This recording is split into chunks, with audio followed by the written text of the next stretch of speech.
Welcome, everybody. Thank you for coming. Hopefully everything is working properly. I'm just looking through the chat and checking. I think we're okay. I think we're good. Yes, awesome.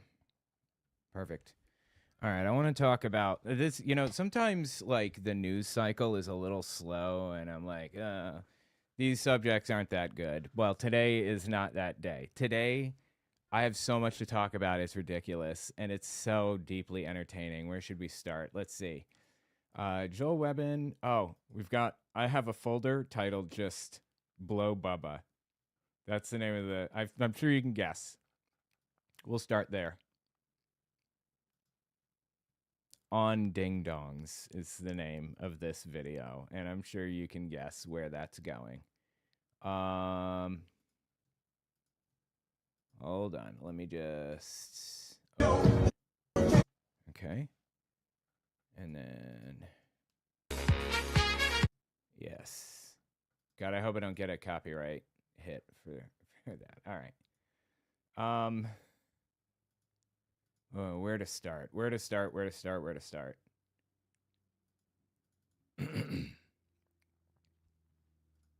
Let's see. I want to start with Steen email. Okay. Hold on. Give it a second. It's kind of slow to load here.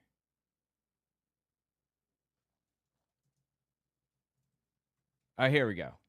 Okay, here we go. I don't know if you guys heard, but Donald Trump. All right, let me start over. I don't know if you guys heard, but Donald Trump has been accused of doing something questionable with Bill Clinton.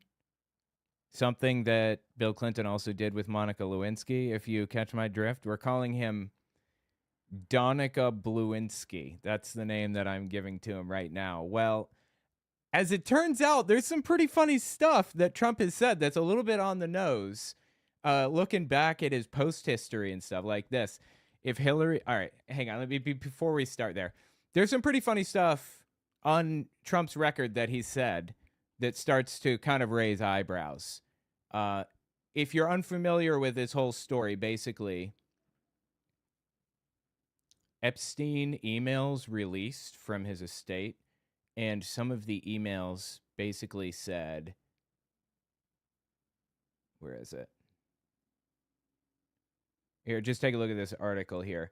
An email in the Jeffrey Epstein files that reference U.S. President Donald Trump blowing Bubba has attracted scrutiny on social media. Where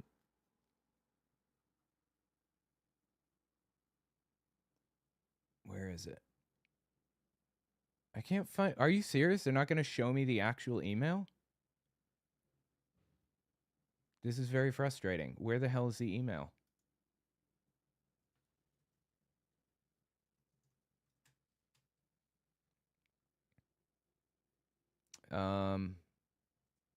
You got to be kidding me. Where is the email? I just want to see the email.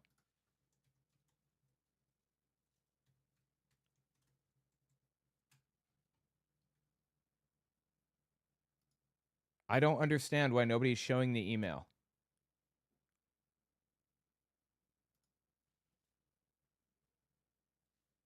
Oh my God, dude. Please fucking leave me alone.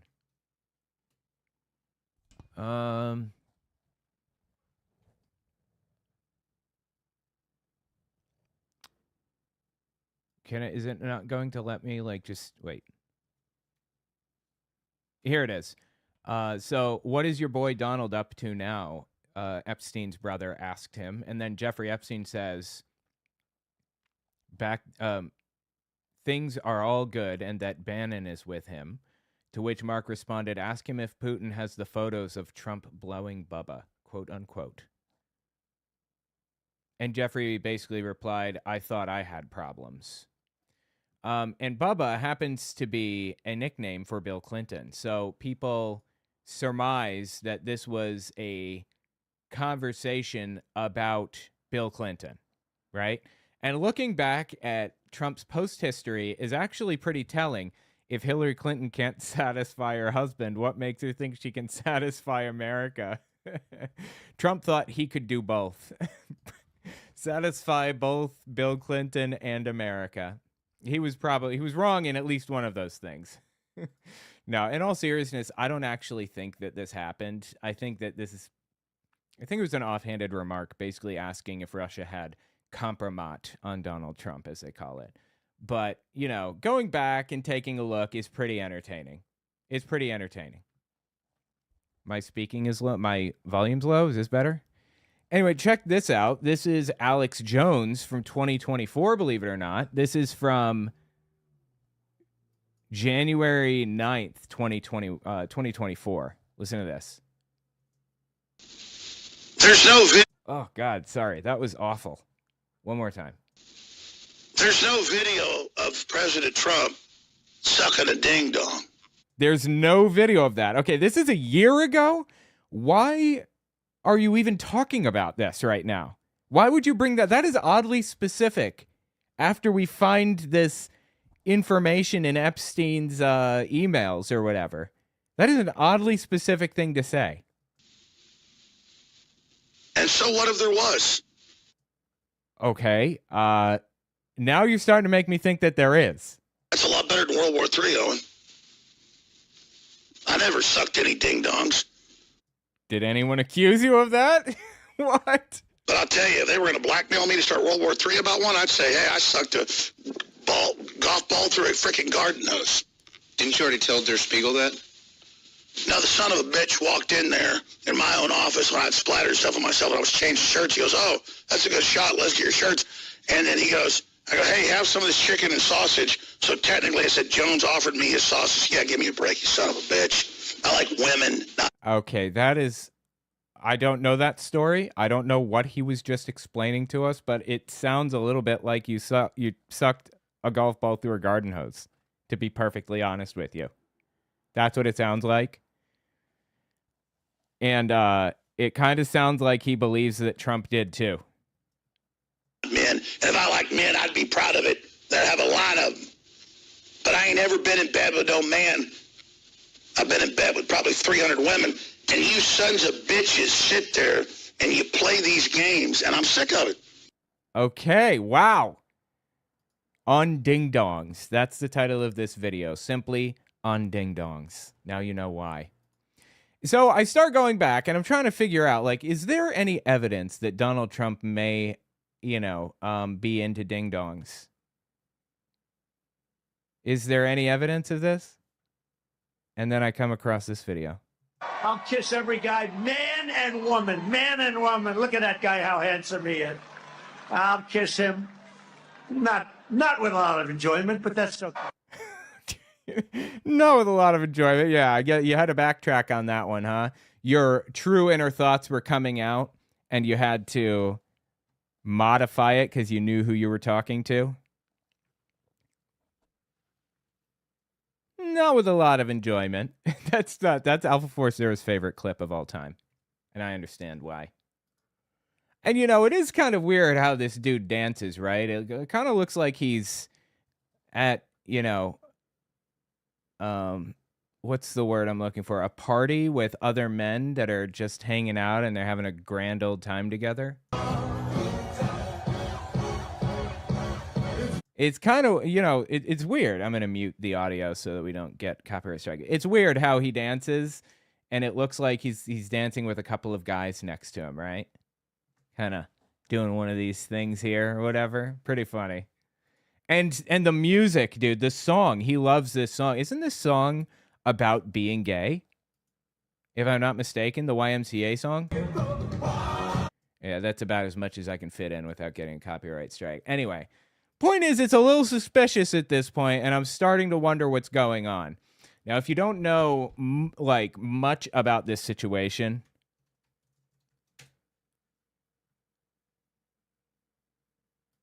let's just talk about it. There's this article, Donald Trump blowing Bubba message in Epstein emails under scrutiny. But just an editing reminder. let's cut the whole opener out pretty much and try to just jump into a video, just a basic explanation of what it's about, and then jump into the Alex Jones thing. Just want to make note of that. So there's this article, Donald Trump blowing Bubba message in Epstein emails under scrutiny. An email in the Jeffrey Epstein files that references U.S. President Donald Trump, quote-unquote, blowing Bubba, has attracted scrutiny on social media. On Wednesday, U.S. lawmakers released more than 20,000 pages of documents connected to Epstein, a convicted sex offender who died by suicide in a New York jail in 2019 while awaiting sex trafficking charges. Some of the documents mention Trump, including one from Epstein's brother, Mark, which references photos of Trump blowing Bubba, quote unquote. Bubba is a nickname of former President Bill Clinton, but Mark Epstein told Newsweek the individual was not Clinton. He did not provide any additional details about the identity of Bubba or the meaning of the emails. Newsweek reached out to the White House by email to comment on the story outside of normal business hours. That's funny, dude. There was some other really interesting stuff in... I'm sorry, I'm getting alerts. There was a whole bunch of other interesting stuff in those emails that came out. And apparently those emails just a few months ago were provided to Congress by Epstein's estate. So people saying, why didn't Biden release this stuff? Because we didn't have it. Because it didn't exist. Files related to Epstein continue to cause problems for the Trump administration as bipartisan groups have called for greater transparency in the case and the further publication of documents and evidence in the government's possession. Trump has consistently denied any wrongdoing in connection with Epstein. There's another email that I found particularly interesting, though.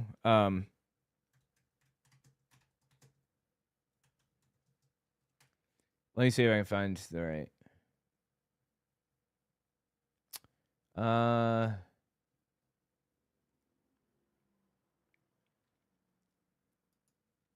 Here we go. There's a CNBC article about this one particular email that kind of rose my eyebrows, if you will. Where is it? Here we go. Just give this a listen. Notorious sex offender Jeffrey Epstein said of President Trump, "I know how dirty Donald is," in a 2018 email thread about Trump's former personal lawyer and fixer, Michael Cohen, having pleaded guilty to campaign finance violations and agreed to cooperate in a federal investigation of the president. Epstein made that remark about Trump to Catherine Rumler, a lawyer who served as White House counsel under former President Barack Obama. Rumler is currently chief legal officer and general counsel at Goldman Sachs. Wow, that's crazy. The email thread, which CNBC had not independently verified, is among more than 20,000 documents. This is verified. These things do exist. This is real, and it really is from Epstein.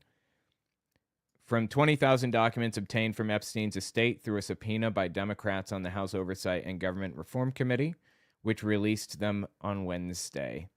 Rumler, on August 23, 2018, emailed Epstein a link to a New York Times op-ed by Bret Stephens, which had the headline, "Donald Trump's High Crimes and Misdemeanors. The principled case for impeachment is clear. What's missing is the courage." The article detailed Cohen's guilty plea. "I thought you'd find this interesting," Rumler wrote to Epstein, who'd been friends with Trump for years before they had a falling out in the early 2000s. Turns out they didn't have a falling out. This is actually inaccurate. Trump spent 2017 Thanksgiving with Epstein. They were getting along just fine. She wrote in the same thread, "It makes no difference whether it was money. Issue is failure to disclose. Plus, fact that he lied his ass off about it makes it clear he knew it was illegal." Epstein replied, "You see, I know how dirty Donald is. My guess is that non-lawyers, my biz people, have no idea what it means to have your fixer flip," Epstein added.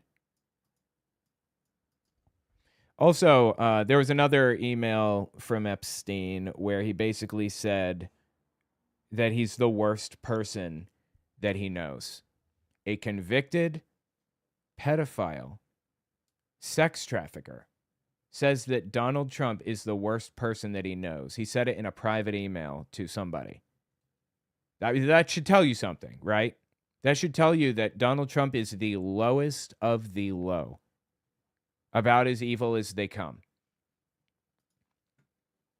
Anyway, tell me what you think about it in the comments. I honestly, I don't think that he did that. I don't think he did that with Bill Clinton.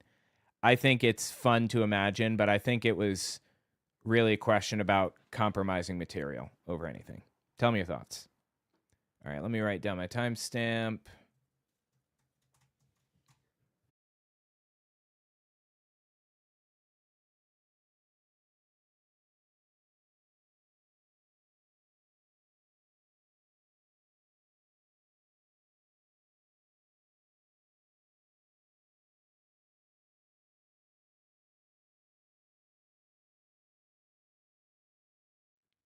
Okay.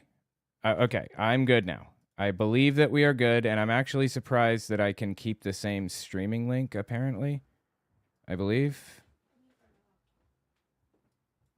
I hope everything is working. I'm pretty sure it's working. I don't know why everything just died on me like that, but it creates a complete mess for me. Sorry about that. Let me try one more time to pull up my links and stuff.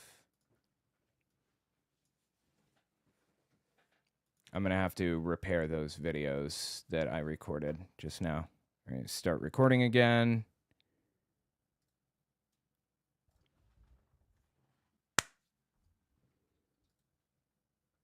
Holy Christ, dude, my computer. I think I just need new memory. I think that's the problem, but I don't know. I read if I don't hear Bill say I did not sleep with that man, I'm suing the government. Yeah. Ghislaine Maxwell had a horse also named Bubba. I heard about that. You to bomb. The president totally did nasty things. And he doesn't want the people to know. 100%. Absolutely. I'm not completely convinced that he did that. And Nericol earlier, I said, I saw you say I'm gay, but I'm not that good. Practice makes perfect.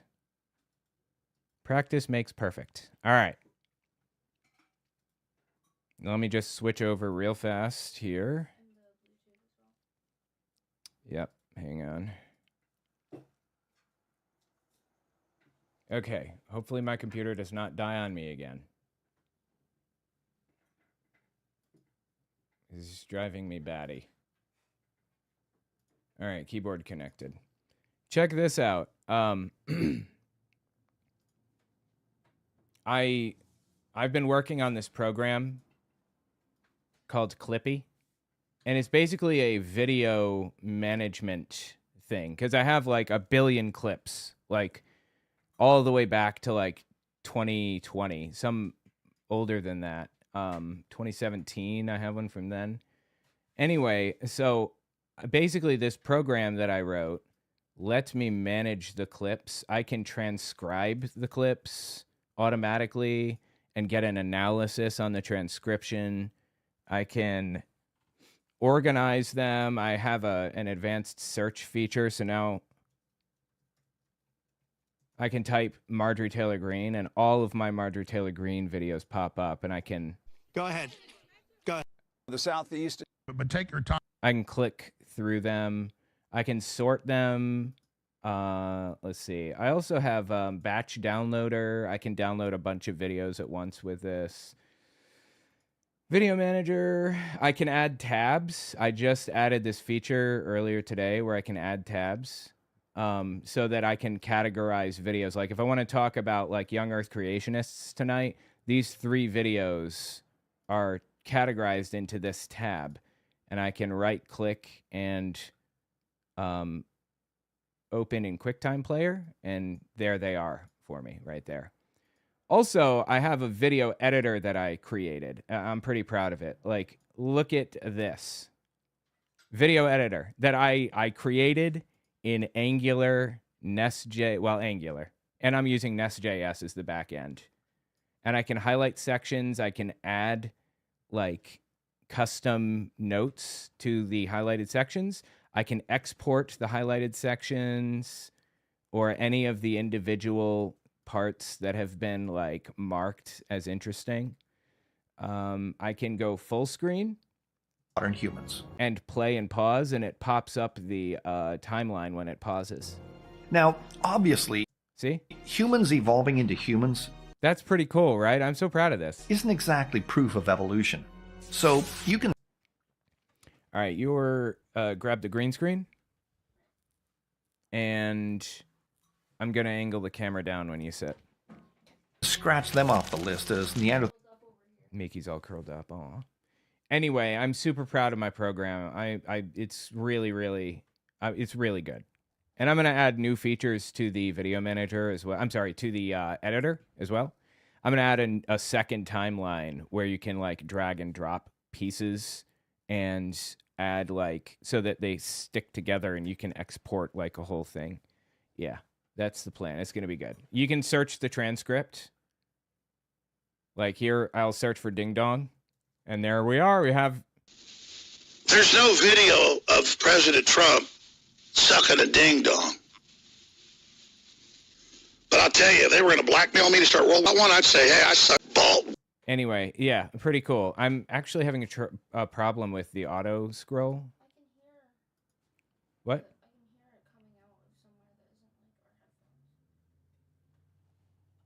I don't know. That's weird. And so what if there was? That's a lot better than World War III, Owen. Coming out of my headphone. It's very loud, yes. Anyway, pretty proud of it. I'd say, hey. Very proud of it. I think it's awesome. It's a really good, and it suggests titles for me. I can edit the suggested title. Trump announced Friday he is officially rescinding his something. And the suggestion is Trump announces withdrawal of support for Marjorie Taylor Greene, policy disagreements, domestic versus foreign priorities. So I can rename it. It's really cool. I'm happy with it. And right now it's running an analysis. It's transcribing right now, I think. But yeah, really cool stuff. Super happy with how it's going. Did you make the case for Trump being gay already? Yes, you were not here for that. There you go. You're unmuted. All right, let me just... Are you where you're going to sit? Hang on. Keep them entertained for a second. Can you see the chat? Yeah, I can see the chat. Hi, guys. Guys, gals, and non-binary pals. I'm very sad that he made the case for Trump being gay without me. I did inform you that I'd be late. I messaged you. Okay, you just didn't see it. 8 every single night. Yeah, but like... I don't know. There were some things that I wanted to do. Yes. Such as that. Work. We'll go back through and maybe I'll splice it in. No, that's fine. Maybe I'll splice this video in. We'll play your favorite video. It's fine. Hang on. Fix this. Okay. Looks good. Hi, chat. All right. Oh, yeah, and this is Electron, this program is, which means I can... Hang on. Where did... Here, yes, it means that I can actually open it in a web page. I can open it on a web page. This is a website. Cool. And I'm going to create a browser extension for it that you can install. I'm going to make this available to people to download if they want. I'm going to create a browser extension you can install to download videos. Because video downloader extensions really suck right now. But if you have Clippy running in the background, then it can like do the heavy lifting and download it directly. That'll be useful. Anyway, really happy with it. It's going really well. Can play our little trivia game. Oh yeah, that's on the list. We can do that. Also, Steven Anderson of the NIFB has a guest speaker at his church. This is like a 35, 40-minute long sermon, and I can have it just like mark the interesting spots and see what's being discussed here. Like this. You need to show your brother and sister. What's this one? Preacher emphasizes unity within the church against division tactics by the enemy. Some of them are not like that interesting. Like it looks like most of these are just routines, so that I wouldn't like listen to this video on air because it's probably just boring. But pastor discusses the importance of reaching out to all people, not just those who are easily accessible. I don't say you're going to die, but I'm saying that that simple guy, that guy that works your garden, he also needs the Lord. Yeah, there you go. Reaching out to all people.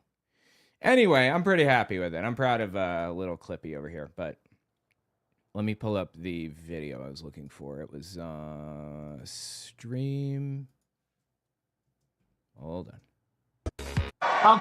Yeah. Oh, Here we go. Yeah.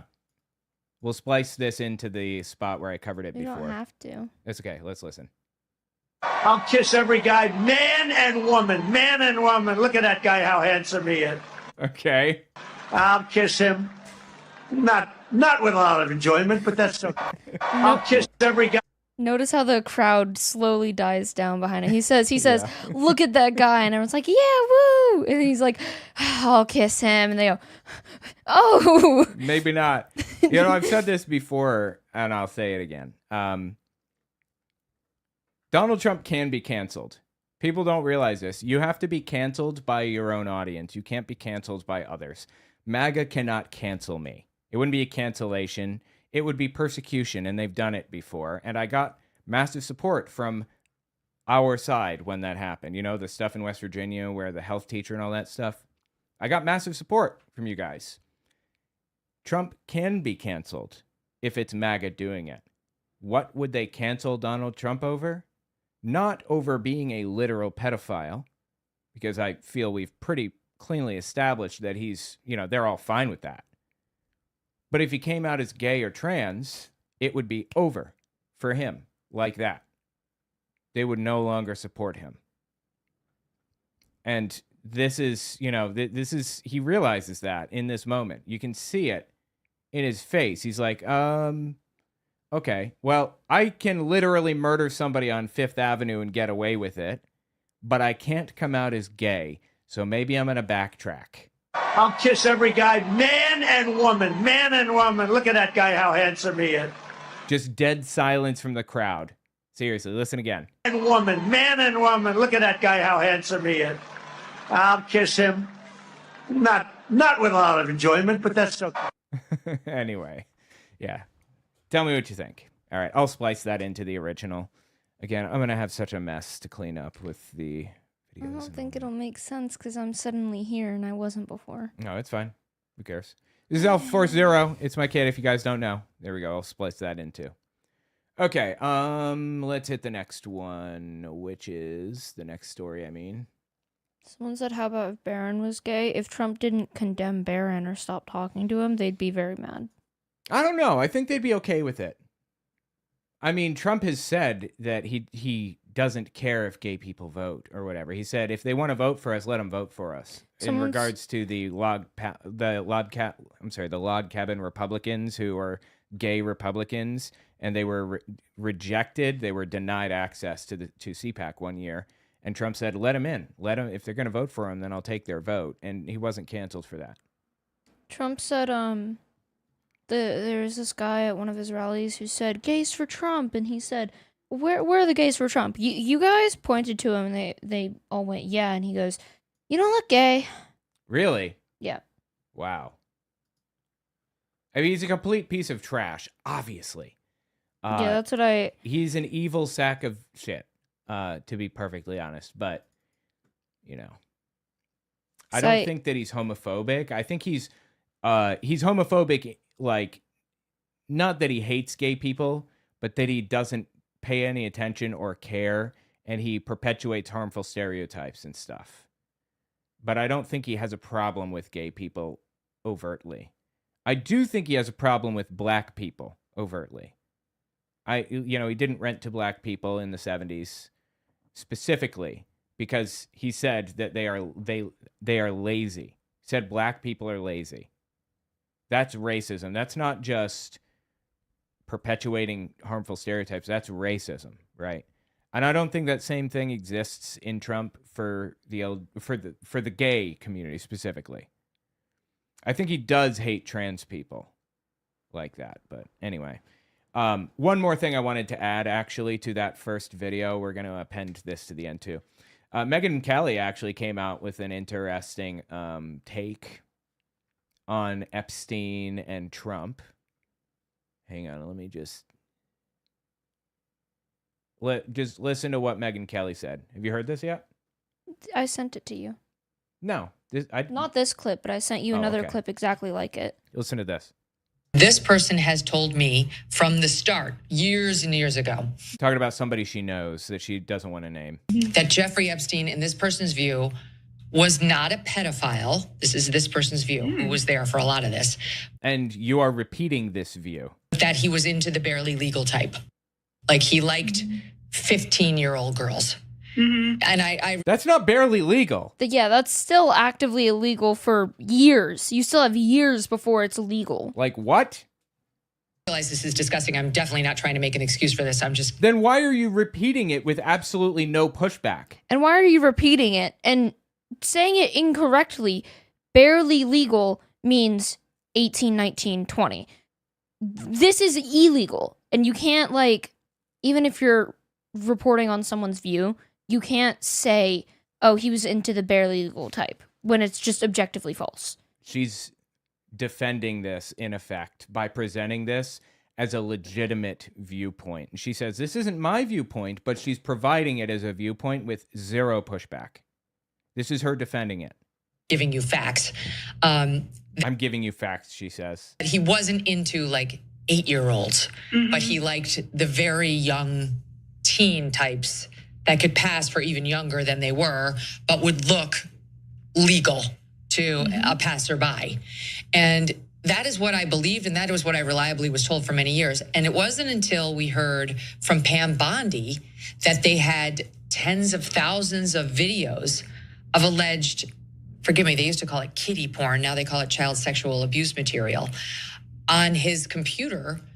I think kiddie porn was the slang term. There was always a more official term for it. She's acting like, snowflakes are changing words around or something. Like, please. Also, she said 15 who could pass for younger, but a passerby would think, oh, they're legal. First of all, no 15-year-old looks 19 or 20. There's not a single 15-year-old out there who actually genuinely looks like 20 outside of social media.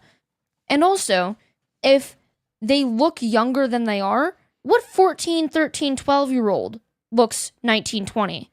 What world is this not a defense? She's just making excuses for a monster. And, part of me for a while kind of held some skepticism about the Jeffrey Epstein stuff because the right was making this big deal out of it, years ago.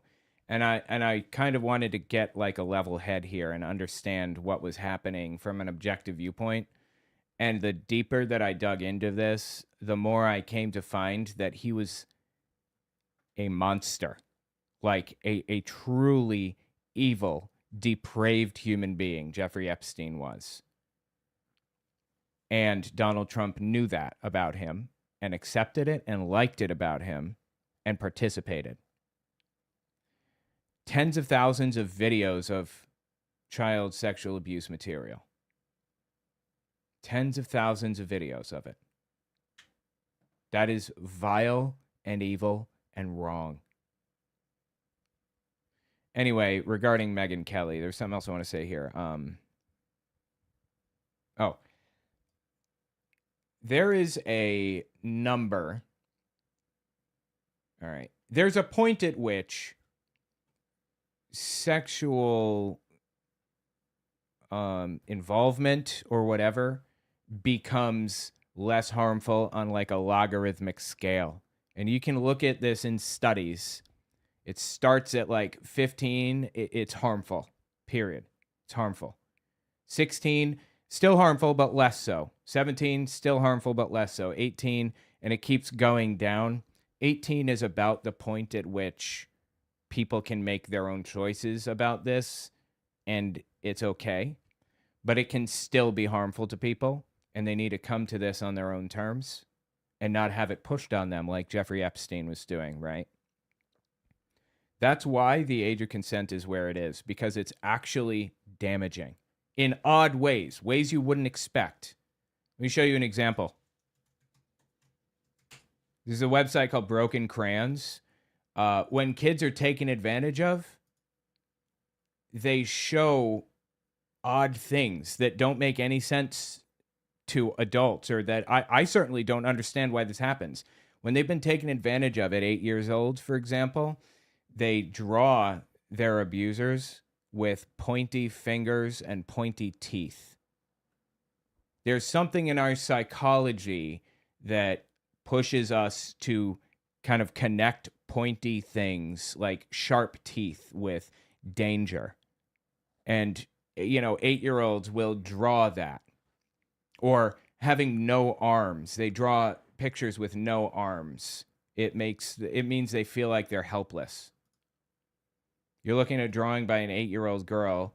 That's her on the left with no arms. The smiling boy is her older brother, and the animal is how she drew her mom. Nobody knew at the time, but they were both abusing her. When the doctors found out, they looked back at this picture. That's when they realized the girl was floating with no arms and no mouth. They say this means she felt helpless and voiceless, a major clue of abuse in drawings. I'm going to have to censor some of the drawings as we go through. I'm not going to go through the whole thing, but if you just... Hang on, some of them are... Here, this is a good one right here. Pointy fingers, pointy teeth, pointy toes on this one. Here's a drawing by an 8-year-old boy. He drew one of his dad's friends. The teacher didn't see anything wrong with it at the time. Then they found out the man was making the boy do bad things. Looking back at this drawing, the doctors saw how sharp the man's teeth and fingers were. It matched the way the other abused kids drew these things. Another sign found too late. The point is that it's mentally damaging, and it manifests itself in ways you wouldn't expect when kids experience things like this. And that goes all the way up to 15, 16, 17, 18 years old, even older for some people.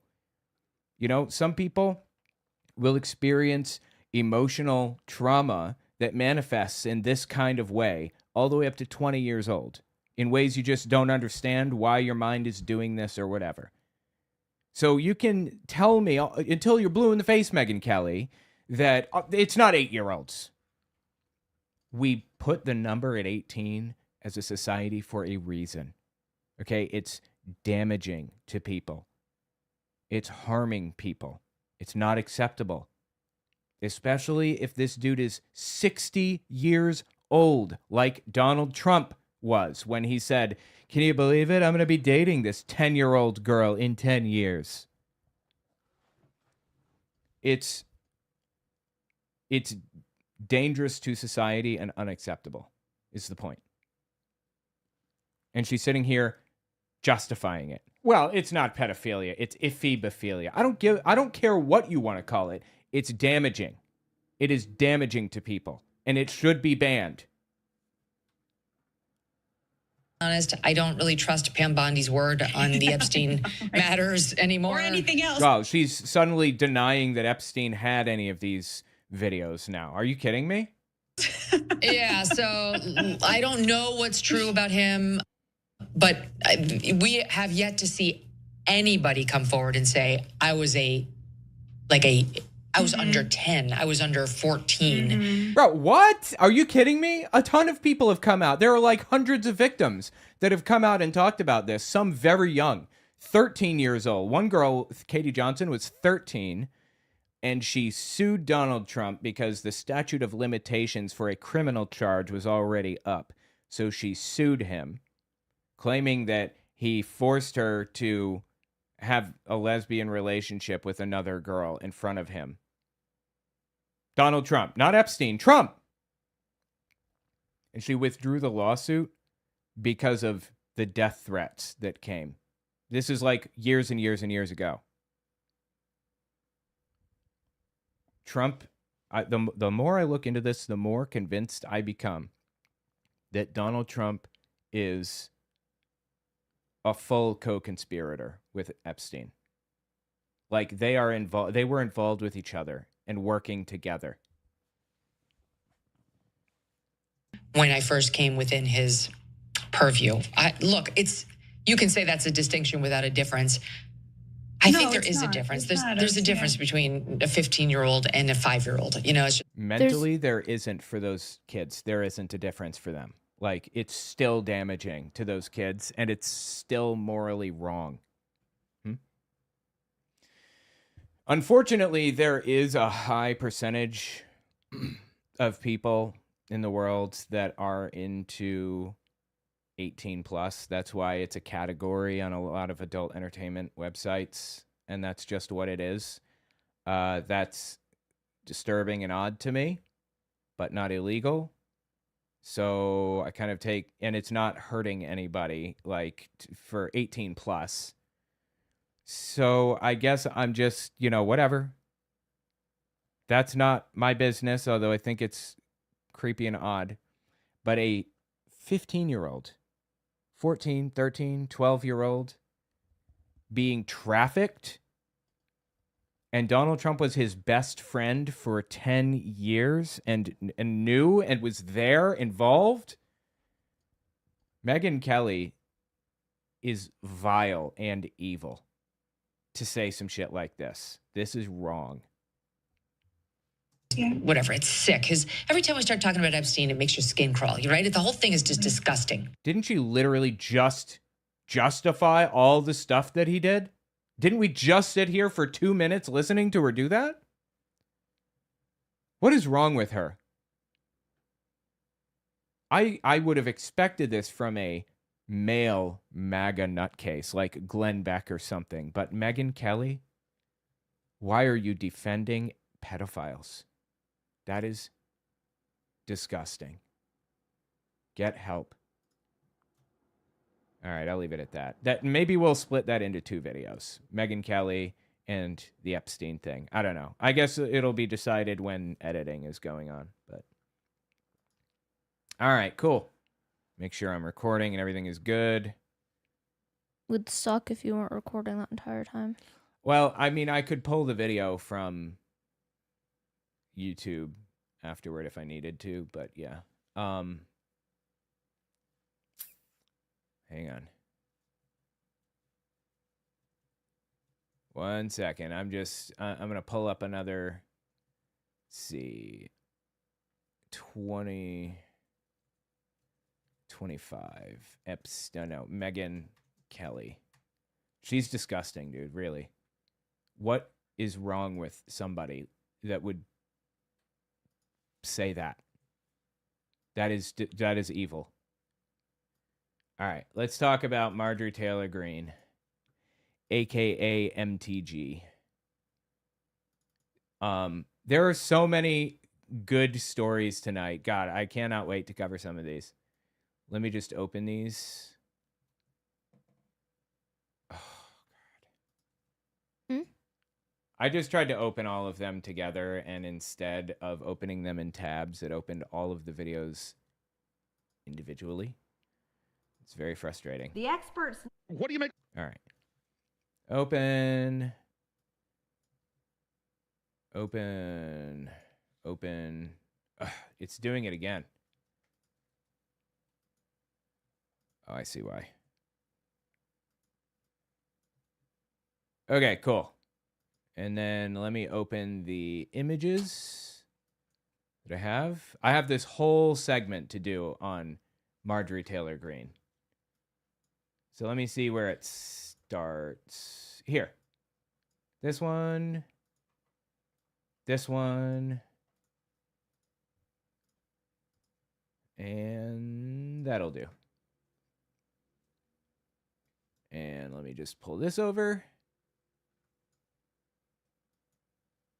All right. Open the tab on the side. There we are.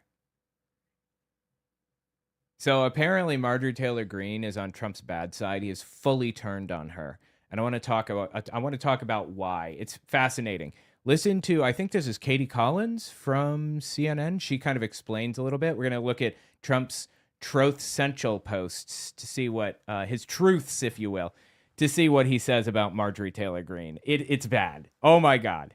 Okay, so here's something you probably never thought you'd see, and that's President Trump attacking Marjorie Taylor Greene and saying that he's withdrawing his support for her. In a late post on Friday night on Truth Social, the president went on a rant against Marjorie Taylor Greene after she had been criticizing him lately.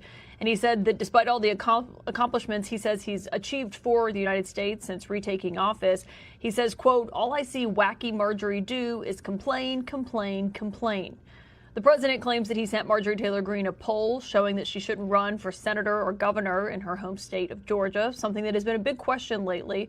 And he says that ever since then, she has told many people that she is upset that he doesn't return her phone calls anymore. But my understanding is that she wanted to run for senator of Georgia, and Trump said no. And Trump is the kingmaker in the Republican Party at this moment. Won't be for much longer, but he is. And that kind of got that upset her, that pissed her off. So she has turned on him, and she's decided to go more moderate. This is a complicated balance that she's trying to work on right now, because she knows that Donald Trump isn't going to be around for much longer in the presidency. It's going to be over either in 2026 when he's impeached, or 2028 at the latest. There's absolutely no shot he goes beyond 2028. Even if he did run, half the states wouldn't include him on the ballot because it's unconstitutional, first of all. And second, he's too old. He's almost 80 now. I think he is 80. Is he? Yeah. He's I mean, old I'll as have to sin. check. He's just not going to run again. I just don't believe that he will. And the intelligent people in MAGA can see that coming. They know that. They know that Trump is no longer politically valuable to them. In fact, Shane Vaughn, I don't know if you guys remember him. This guy here. I've lived for the Lord my whole life, and I was dumb as a box of rocks and didn't know it. That's Shane Vaughn. He was full Donald Trump. Worked him into his theology even. Says that Donald Trump is like a theological figure, like the Son of Man, taking the place of Jesus. And he says Marco Rubio is his guy now. People are turning on Trump, or at least the people who realize that Donald Trump won't be around for much longer and are going to face legal consequences for what they've done. They are now turning on Donald Trump. And as soon as ICE members, for example, realize they signed a contract for 3 years, and at the end of those 3 years, when they finish their term, they're going to federal prison for the rest of their lives. When they connect those dots, they're going to turn on Trump too. Marjorie Taylor Greene just did it before the others. So I don't believe that she's turned over a new leaf, or she's starting to see things differently, or whatever. I don't believe that. She's still a massive, colossal scumbag, an evil piece of trash. And I wish to establish that for you today. But she's completely turned on Donald Trump. And she used the Epstein files and some other things as the pretext to do so. Can Vance run in 2028? Yes. With Trump as his vice president? No. I don't believe so.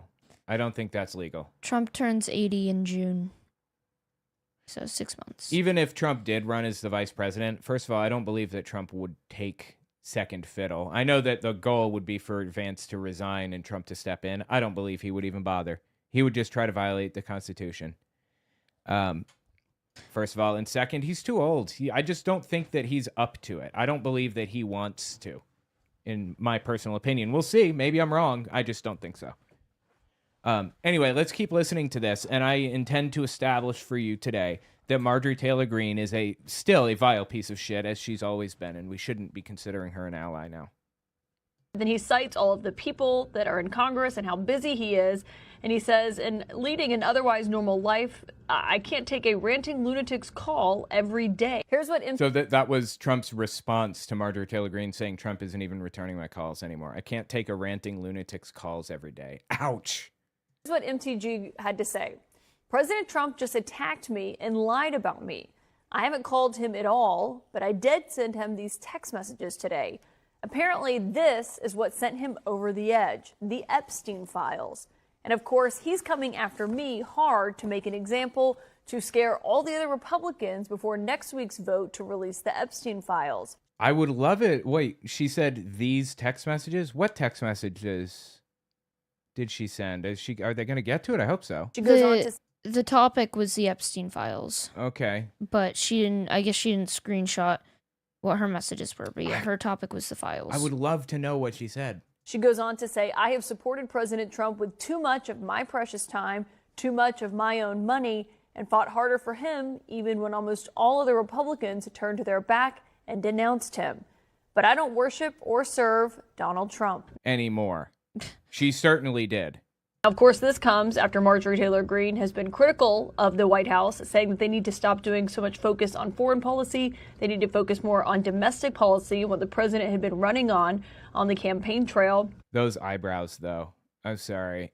I don't like making fun of people's looks. She's always very surprised. Yeah, she's got to do something about that. That's rough. And also where she broke with the president, including in interviews with me, saying that despite he says there's virtually no inflation and that grocery prices are down, she's argued the opposite. She's also broken with the White House when it comes to how they've handled the Jeffrey Epstein saga, as that's been playing out as well. Saga? Yeah, I mean, he's a pedophile, right? Trump is a pedo. I don't know how else to frame this or how to interpret this. That's just what it is. All right, so let me kind of establish for you that Marjorie Taylor Greene is actually a complete piece of trash. You guys know Nick Fuentes, right? I've talked about him a few times. Nick Fuentes went to Marjorie Taylor Greene went to Nick Fuentes's conference. Nick Fuentes started the America First Party and the America First Political Action Conference, AFPAC. This is Nick Fuentes' conference, and he introduced her at this. My name is Marjorie Taylor Greene. I am the daughter of the King, the one true living God, the Alpha, the Omega, our Father in heaven, and I am a forgiven... She's such a weirdo, dude. The Alpha and the Omega. That's impressive. So stupid. You know that's a quote from the Bible. That's stupid. I hate the Bible. Yeah. Washed in the blood of our Savior, Jesus Christ. Why are they always talking about blood, getting blood on things, washing people in blood and wiping blood on chairs? Just no blood, please. Have you read Julius Caesar? What? Have you read Julius Caesar? That's what it reminds me of. They, after they, the people stab Caesar, they literally take his blood coming from his body and just wash their hands with it. Wow. Their hands and their arms. That's what this reminds me of. That is metal.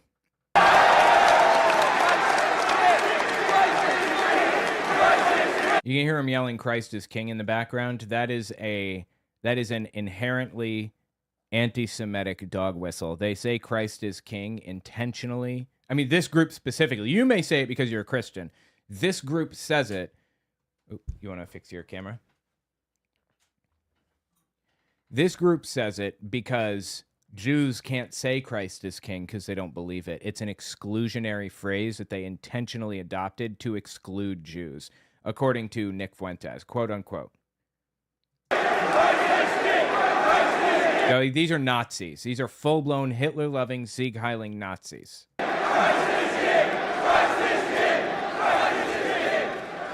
Praise God. Amen. Christ is King. Anyway, so Marjorie Taylor Greene, in my opinion, has broken with Trump, at least in part, because Nick Fuentes also broke with Trump. Hold on, let me pull this video up. Okay, go ahead. I'm done playing. Yeah, this is the one I was looking for. Here you go. This is Fuentes fully breaking. For more on all of... Yeah. This is Nick Fuentes fully breaking with MAGA. I'm done playing these games. I just see these people. And for somebody that's been doing it for not even as long as him, but I've been doing this for 8 years since the first Trump administration started. I've seen it for so long, and Trump's just not getting it right. And I just shake my head. I see these people. Here's what we're going to do. We're going to make our voice heard. We're going to tell them we really don't want an amnesty. And I just shake my head. I'm like, yeah, sorry, I'm not doing it. I won't do it. And I think the only solution is this. We need to burn our MAGA hats. I think that's a solution. That's the only language Trump will understand. He needs to be abandoned at this point. You bombed Iran. You're talking about an amnesty for illegals. And people say, well, maybe he'll do it, maybe he won't. It doesn't. You shouldn't be talking about an amnesty. You said mass deportations. Now you're talking about we're going to let these illegals stay in our country and take our jobs. What was the point of any of it? And I think that we can use Fuentes as a gauge for where Marjorie Taylor Greene is in her head. She's broken with Donald Trump. And she is on the side of Nick Fuentes in a lot of ways. She spoke at his conference. She has all the same beliefs. I think she's a Fuentes fan, honestly. Fuentes hates Trump now because, A, he recognizes that his role in politics is pretty much at its end and is going to end badly for everybody who supports Donald Trump after he's out of office. They're going to be embarrassed. They were not going to show their faces because they're going to be so shamed by supporting this monster. He knows that, and he's getting an early jump on it by distancing himself before legal action sets in. But the point is, don't forget what kind of person Marjorie Taylor Greene is. Hold on. Someone a second ago said, oh, at least it wasn't an Omegaverse reference. That's what I was referencing. I know she wasn't, but I was. Actually, we're going to talk about what a piece of trash she is more in a second, but let's just read the tweets. Donald Trump says, Marjorie Taylor Greene is a disgrace to our great Republican Party. Hang on. She's only a disgrace now that she doesn't like him. Just take note of that. Here's one. I'm withdrawing my support. Oh, no, we already read that one. Yeah, we already read these at the start. Let's not forget what... Oh, no, there's one more I forgot about that I wanted to cover. Where was it? It was... Hold on. Let me just find... But we...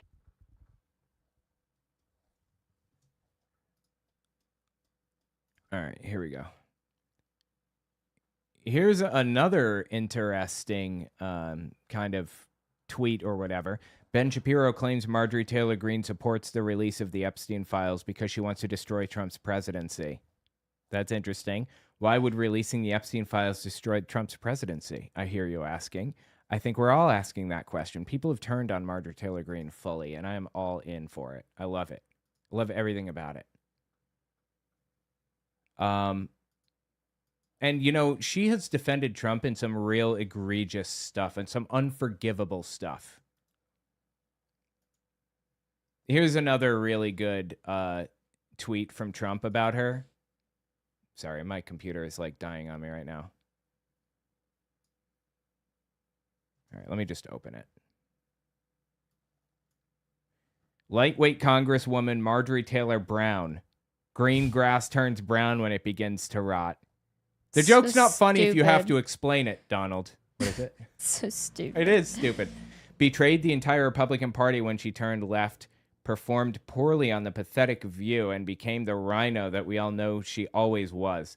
Marjorie Taylor Greene, a rhino, please. Just another fake politician, no different than Rand Paul Jr., Thomas Massey, who got caught being a full-fledged Republican in name only. Rhino! Make America great again. It's so stupid. He really loves random capital letters. He does. Like, just capitalizing anything over there.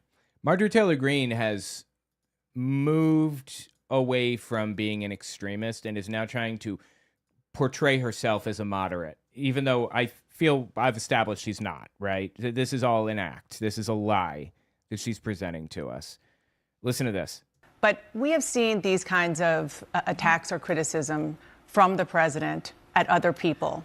It's not new. And with respect, I haven't heard you speak out about it until it was directed at you. This is a media technique. She heard as soon as she stopped talking, but taking advantage of a lag gives you a second to think about what you're going to say. So people will just stay silent and think about it as long as they want if they're on a Zoom call or whatever like this. That quote about how you didn't stand up for... What's the quote? First they came for the communists, and then they... Yeah, it's literally that quote. Just in real time. Yeah. First, they came for the communists, and I said nothing because I wasn't a communist. Then they came for the socialists. I said nothing because I wasn't a socialist. Then they came for the trade unionists, and I said nothing because I wasn't a trade unionist. Then they came for the Jews, and I said nothing because I wasn't a Jew. And then they came for me, and there's no one left to speak for me. Martin Niemöller. head of the Protestant church, or the confessing church, the opposition leader in the church to Hitler. Yeah. Until he was a Nazi, by the way. Niemöller was. Really? it was Oh, yeah. He voted for the Nazis in 1924, 28, and 33. Yeah. directed at you. See the big long pause? And I think that's fair criticism. And I would like to say humbly, I'm sorry for taking part in the toxic politics. It's very bad for our country. And it's been something I've thought about. You literally laughed at Joe Biden's dead son. I don't want to hear it. A lot, especially since Charlie Kirk was assassinated, is that I'm only responsible for myself and my own words and actions, and I am committed, and I've been working on this a lot lately, to put down the knives in politics. I really just want to see people be kind to one another, and we need to figure out a new path forward that is focused on the American people, because as Americans, no matter what side of the aisle we're on, we have far more in common than we have differences. Yeah. And I guess it's conceivable that she has decided to cool down her extremist rhetoric now after seeing what happened with Charlie Kirk. I believed that there were going to be pogroms, like full-blown going house to house murdering people type of thing. In retrospect, I can't believe that didn't happen. Actually, that did not happen. If the right person had been in the right place at the right time, they absolutely could have organized pogroms and gone house to house to everybody with a Biden sign on their yard, or a bumper sticker, or Bernie bumper stickers, or anything. They absolutely could have gone house to house and murdered people. That has happened countless times through history, and I'm telling you, we were this close after Charlie Kirk. This close. Maybe she saw that, and she knew. She recognized it and said, holy shit, I don't want anything to do with this. But maybe I'm giving her too much credit. need to be able to respect each other with our disagreements. Respect each other with their disagreements. She's very different now, that's for sure. But let's not forget who she was. Hold on, let me find a good one here. Listen to this. And one more thing on that, you lucky people here in Alabama might get a knock on your door, because I hear Alabama might be one of the most unvaccinated states in the nation. And she apparently believed the government was going to go around knocking on people's doors and forcing them to get vaccinated. Pure, unadulterated delusion. And what's the cure for that in her mind? People coming around knocking on your door, offering a vaccine. What's the cure? Well, Joe Biden wants to come talk to you guys. He's going to be sending one of his police state friends to your front door to knock on the door, take down your name, your Literally exactly what the Trump administration is doing. address, your family members' names, your phone numbers, your cell phone numbers, probably ask for your social security number, and whether you've taken the vaccine or not. Yeah, well, what they don't know is in the South, we all love our Second Amendment rights. And we're not real big on strangers showing up on our front door, are we? Basically saying that she intended to shoot anybody, any vaccine workers. She intended to have them shot. She's encouraging people to shoot anybody who is going around offering vaccines. That was a proposed plan that I don't think actually happened. Go door to door offering a vaccine to people if they want it. And she said she wanted to shoot those people. And it wasn't just people who are knocking on your door and offering a vaccine. She said, we don't take kindly to strangers coming up on our doorsteps. She just wants to shoot people. That was her goal there. Her goal was to justify shooting someone. How about this one? The fact, because we see all these all these sealed federal indictments, and we're seeing all these other things happen. And there's sources like, he's anonymous, Q is anonymous, but he seems to be completely for the good. This is 2018, slightly before she won office, I believe. He seems to be totally on Trump's side, and he seems to be very high up and connected. So because of those things, I'm becoming more hopeful, and I'm not being as pessimistic, and I'm trying to stop saying that's never going to happen, because I really think it might happen. You delusional son of a bitch. You manufactured this situation that we are now in. Or how about this one? We'll continue on. He says, likewise, despite centuries of exclusion and robust evidence of continuing racism, minority underemployment is often couched in the language of bad choices and personal responsibility. I gotta tell you, anybody's unemployment has to do with bad choices and personal responsibility. And again, that does not... That's complete nonsense. Your employment status largely has to do with the state of the economy at any given moment. Has nothing to do really with laziness or any of that. And she's looking for a reason. This conversation was about black people specifically. That's who she's talking about, black people. Just to help you guys understand that a little bit more, I have a job now. I work at McDonald's. I applied to, I want to say 15 different fast food places in my area until I applied to McDonald's, and they accepted me after about a week of waiting. No other place responded to me. McDonald's accepted me after a little bit of a wait. Wasn't terrible, but literally nowhere else responded to me, and they're fast food places. They are known for hiring literally anyone whenever. Yeah, McDonald's is... Yeah, they're not paying very much either. Yeah, I mean, it's like entry level, of course, but they're not paying enough for somebody to live off of. A lot of my coworkers, I've spoken to them about how much we get paid. They were getting paid, I think it was $9 when they first started, and now some of them have worked here for 2 years and they're getting paid $12.50. That is absolutely insane and not enough for someone to live off of ever. Yeah. So, by the way, the name of this video is that I named it. Hang on, I'm waiting for it to pop up. Marjorie Taylor Greene, MTG, says Tommy Tuberville isn't a racist. I know a ton of white people that are even lazier than black people. Have a skin color. I know a ton of white people that are as lazy and sorry and probably worse than black people I know. And I would not hire them because they're lazy and they're sorry and they're pathetic. And this is like so insanely racist, what she's saying right now. This is absurd.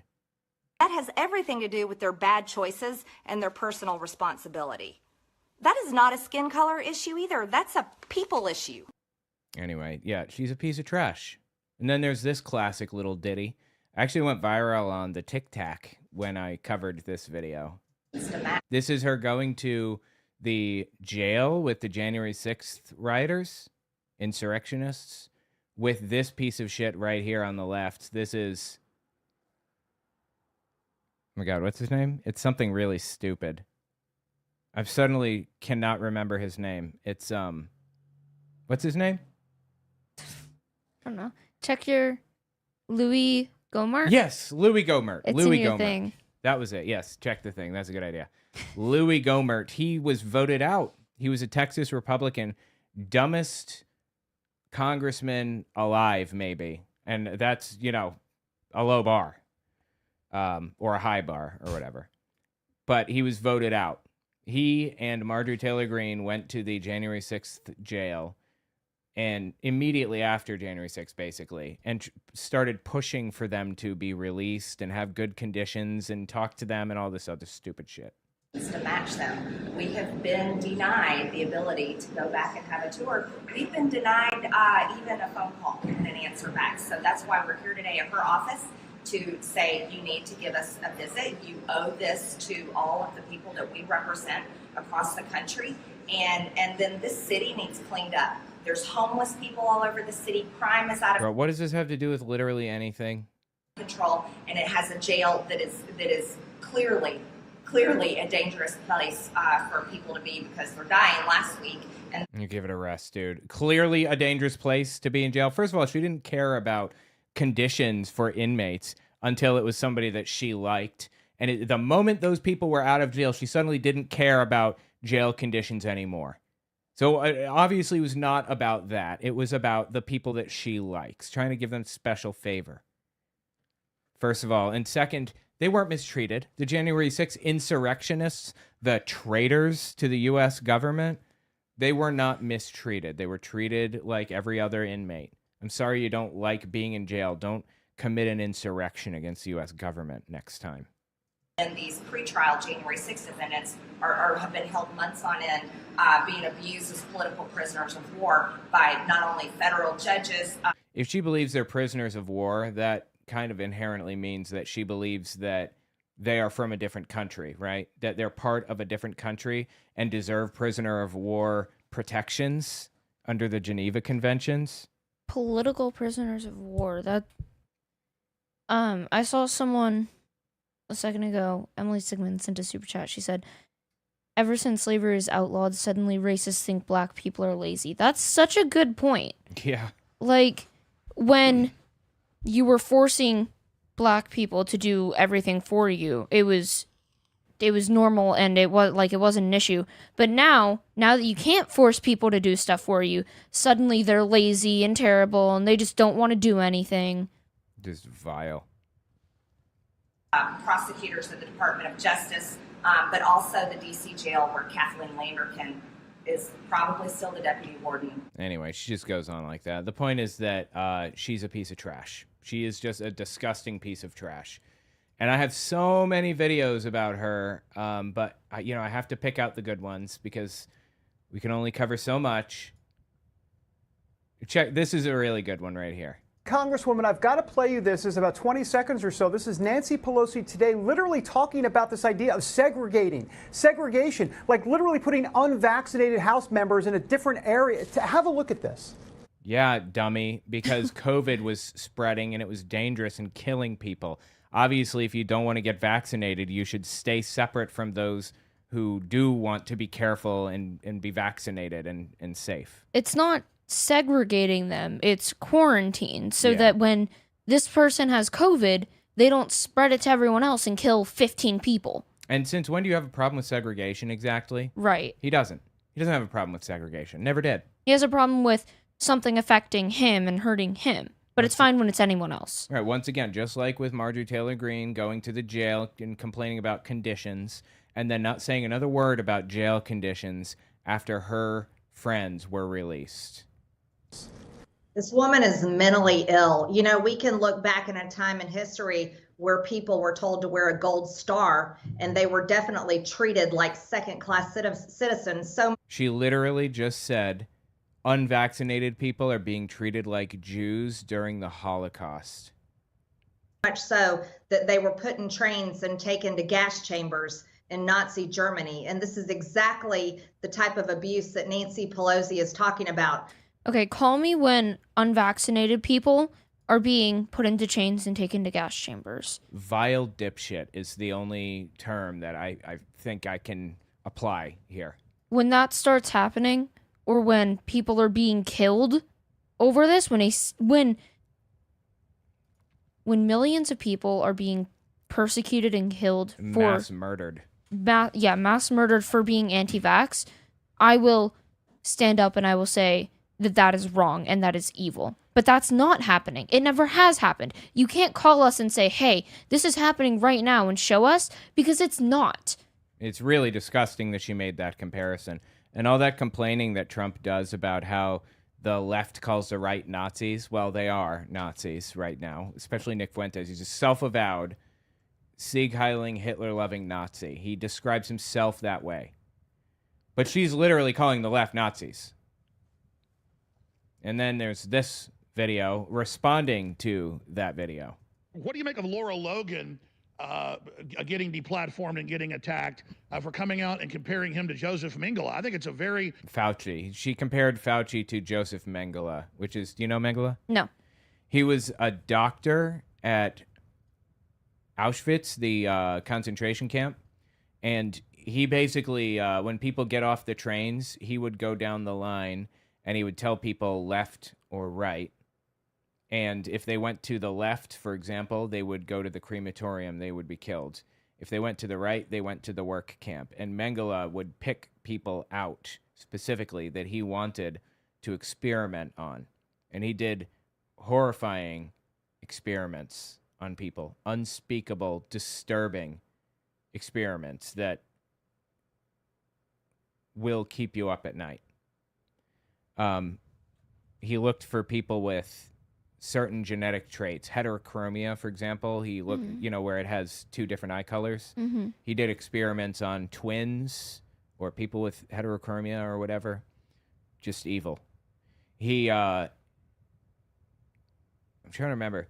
He took a giant needle once, stuck it directly into the heart of somebody who was alive and awake and aware while this is happening, and injected a disease, malaria maybe, right into their heart just to see what would happen, see how long it would take for them to die or whatever.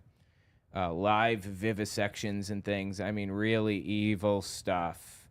And they said, Marjorie Taylor Greene, Laura Logan, Alex Jones, they said, Fauci is as bad as Mengele.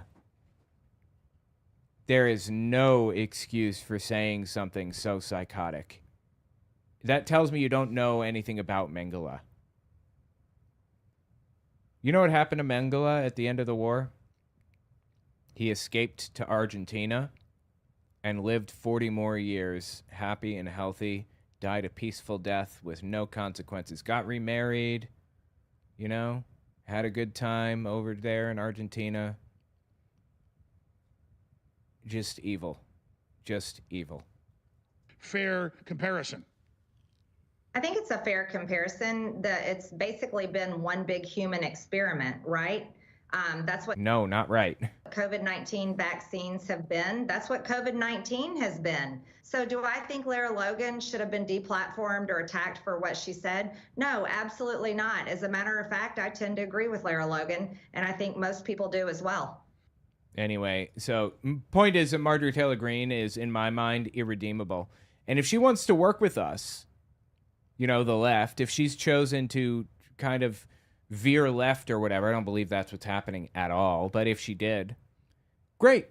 She can sit in the corner and work on whatever she's got going on to her heart's content, and I'll be over here working on my thing. And if we're working on the same thing, fantastic. One less person to fight. But I am not bringing her to my side.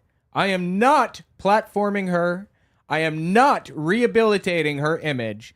She is the lowest of the low, and it is unacceptable to bring her into the movement. I think anyone who supported Trump and voted for Trump and then later on recognized, okay, Trump's evil and terrible and is now on our side is okay. But when you are someone like Marjorie Taylor Greene, or honestly, if J.D. Vance came out today and said, no, I hate Trump, just like Mike Pence did, I would not forgive him. These people work closely with Trump. They know what kind of person he is. Elon Musk knows what kind of person Trump is. They all do. They just don't care. And when you realize that, oh, Trump's no longer in power, and that's when you decide to turn, you are just as bad as him. Absolutely. And for the record, TYT, Cenk Uygur, he had Marjorie Taylor Greene on. He interviewed her and tried to work with her or whatever. I don't know what he thinks he's accomplishing other than rehabilitating her reputation. My wife is a lawyer, and she works in coalitions with groups that we don't necessarily agree with everybody on everything. Like the Lincoln Project. I don't think she works with the Lincoln Project. But just as an example, it's a group of Republicans that are anti-Trump. And that is somebody that I can understand a legal team working with their legal team to accomplish things, writing a bill, pooling resources to go and, contact like senators or whatever, House members to sponsor a bill, that kind of thing. That type of coalition building, I'm all in. But what does Cenk Uygur think he's going to accomplish by working with Marjorie Taylor Greene exactly? He's not going to accomplish a damn thing, except for rehabilitating a reputation, and I cannot abide by that. It's unacceptable. She's a monster. I will never work with her. I don't care how left she goes. Someone pointed out that Vance is in reverse. He already said he hated Trump. Yeah, I realized that as I was saying it. He called him America's Hitler. Yeah. But also, here we are. He's working with America's Hitler. His words, by the way, so, irredeemable. He will never be forgiven, no matter when he turns or if he turns. If Marjorie Taylor Greene and or J.D. Vance actually came out and said, I was wrong about all that stuff, and we do need universal health care, we do need to raise the cap on Social Security, we do need to take care of immigrants and, create a pathway to citizenship and get rid of ICE and all that stuff. If they did that, I'd be all in. I would work with them. I would be totally okay with that. I'm more than happy to be in a coalition with them and whatever. Rehabilitate the reputation. If they really turned left, I would say, look, this person has redeemed themselves and they've fixed the error of their ways and they have recognized the bad, stupid things that they did. That's not what's happening with Marjorie Taylor Greene. I don't know that even then. I think it would take them actively starting things to, actively signing petitions and giving away a ton of their money and whatever else. Yeah, if they show me actively that they're genuine and they really are good people now, I think we need to give people a pathway to be redeemed. Mm-hmm. Like if she was not on the right anymore and she said, I am a Bernie Sanders supporter or whatever, if it was like that, we should give them a pathway to be redeemed. That's why I say what I do about Trump supporters. A lot of them are idiots who don't know or don't do research outside of what they've been told. A lot of them are young people who grew up in conservative households. And that's why I think when a Trump supporter sits there and does their research and recognizes, okay, this is a little bit crazy, or when they see what Trump is doing now and they recognize, okay, he's kind of a bad person, I forgive them for making whatever mistake. But I think it takes them actively recognizing that they were wrong and actively looking at things, going through stuff, and trying to be a better person. Absolutely. To be forgiven. And Marjorie Taylor Greene's not there. Yeah. She's apologizing because she knows that if she doesn't, she will be dragged down at the same time Trump is. In my opinion, yes. That being said, again, I'm glad that she's doing some of the things she's doing. It's good to see. She's decided she's not going to be a vile scumbag publicly anymore. Great. I'm so glad to hear that. But I'm going to need a little bit more before I accept her into my camp. Anyway, tell me what you think about it in the comments. All right. That went way longer than I intended. But it was interesting. 106, MTG. Let me just see what else I've got here. MTG. We've got Errol Musk, Elon Musk's dad, saying some insane stuff. Did you hear about this? I didn't even know he was alive. Errol Musk, yeah. I had no idea who he was. Quite frankly, I thought Elon Musk was born out of a lab experiment. Yeah. Didn't know he had a mom, didn't know he had a dad, just thought he kind of existed. No, as it turns out, really? You didn't know about his family? No, I don't. Oh boy. I don't know about many politicians' families. Trump, Melania. The only people I know are Trump's children. So if and grandchildren, or someone's grandparent is a famous political person, I probably know who they are. Or if their parent is. Let me just write something down because I think Clippy is open for too long. There's a memory leak. A big memory leak that I need to find. Good. It's fine. It's just frustrating. Anyway. Yeah. Let me tell you about Elon Musk and his family. Hang on. Let me see if I can just find this. What? We should do these soon. Okay, yeah, we will. We'll do that in a minute. After this one? Possibly.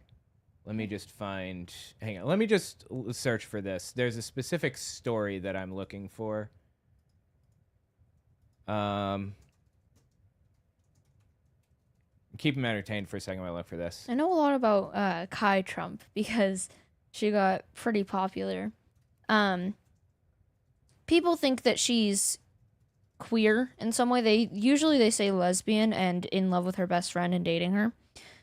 I wouldn't be surprised, but I also think that she will never admit that to anyone, including herself.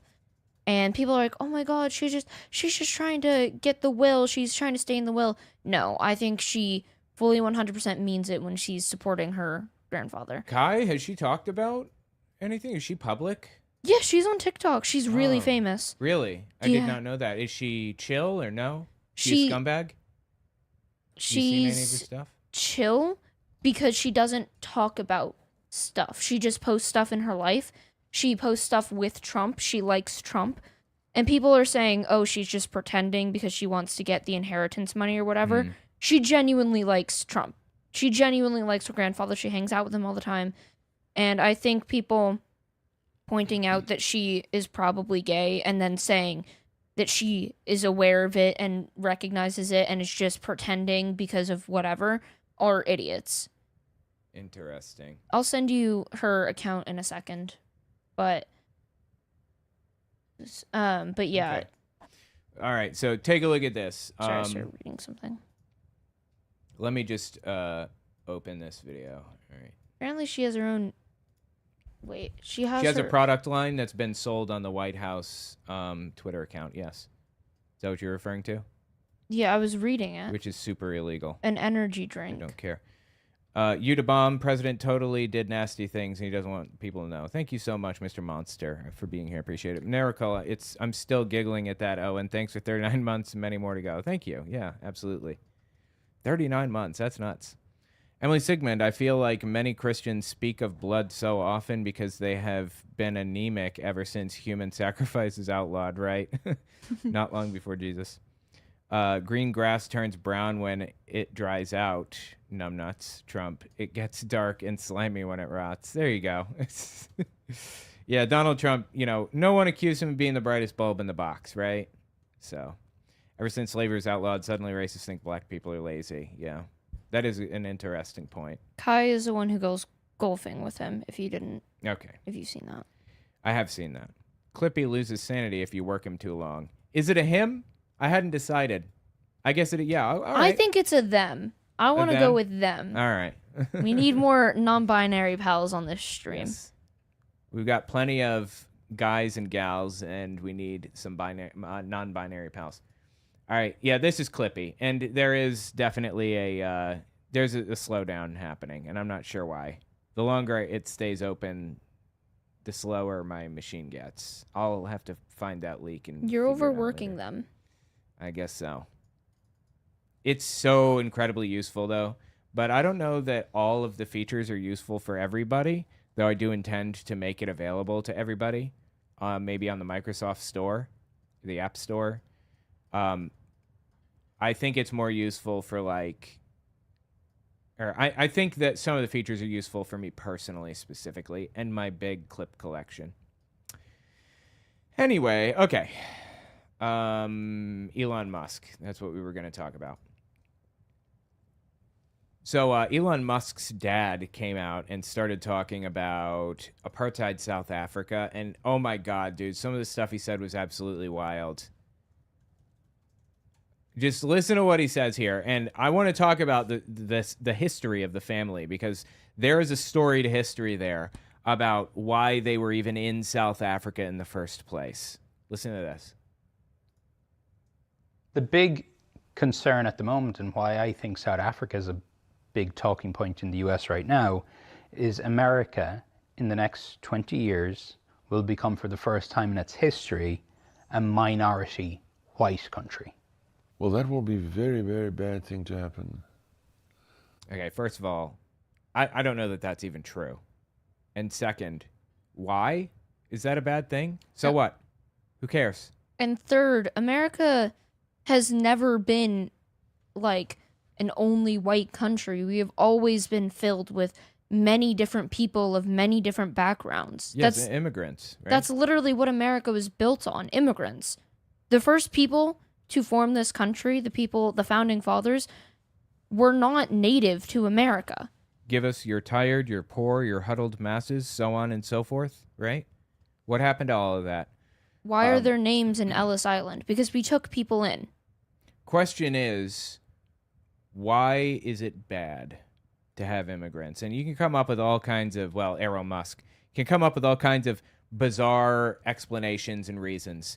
They're doing an invasion. They're trying to take us over. It's a foreign invasion or whatever. Nonsense. But okay. But why is it bad to just have normal immigrants? That's not a reason to have, or that's not a reason to not have normal people just coming over here, emigrating. Why would you prefer German immigrants over Mexican immigrants? Is the real question.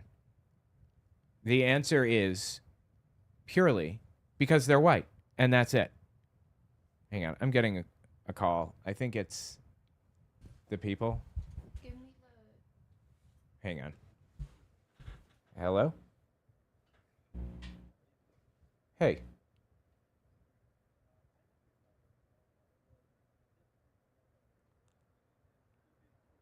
Oh, okay. You want to go grab it? It's at the... But don't they need a code? Yes. All right. Hang on 1 second. It is, 1 second. It's 17. 17. Yeah. I really don't like giving a code until I actually get the food in my hand. But, you know.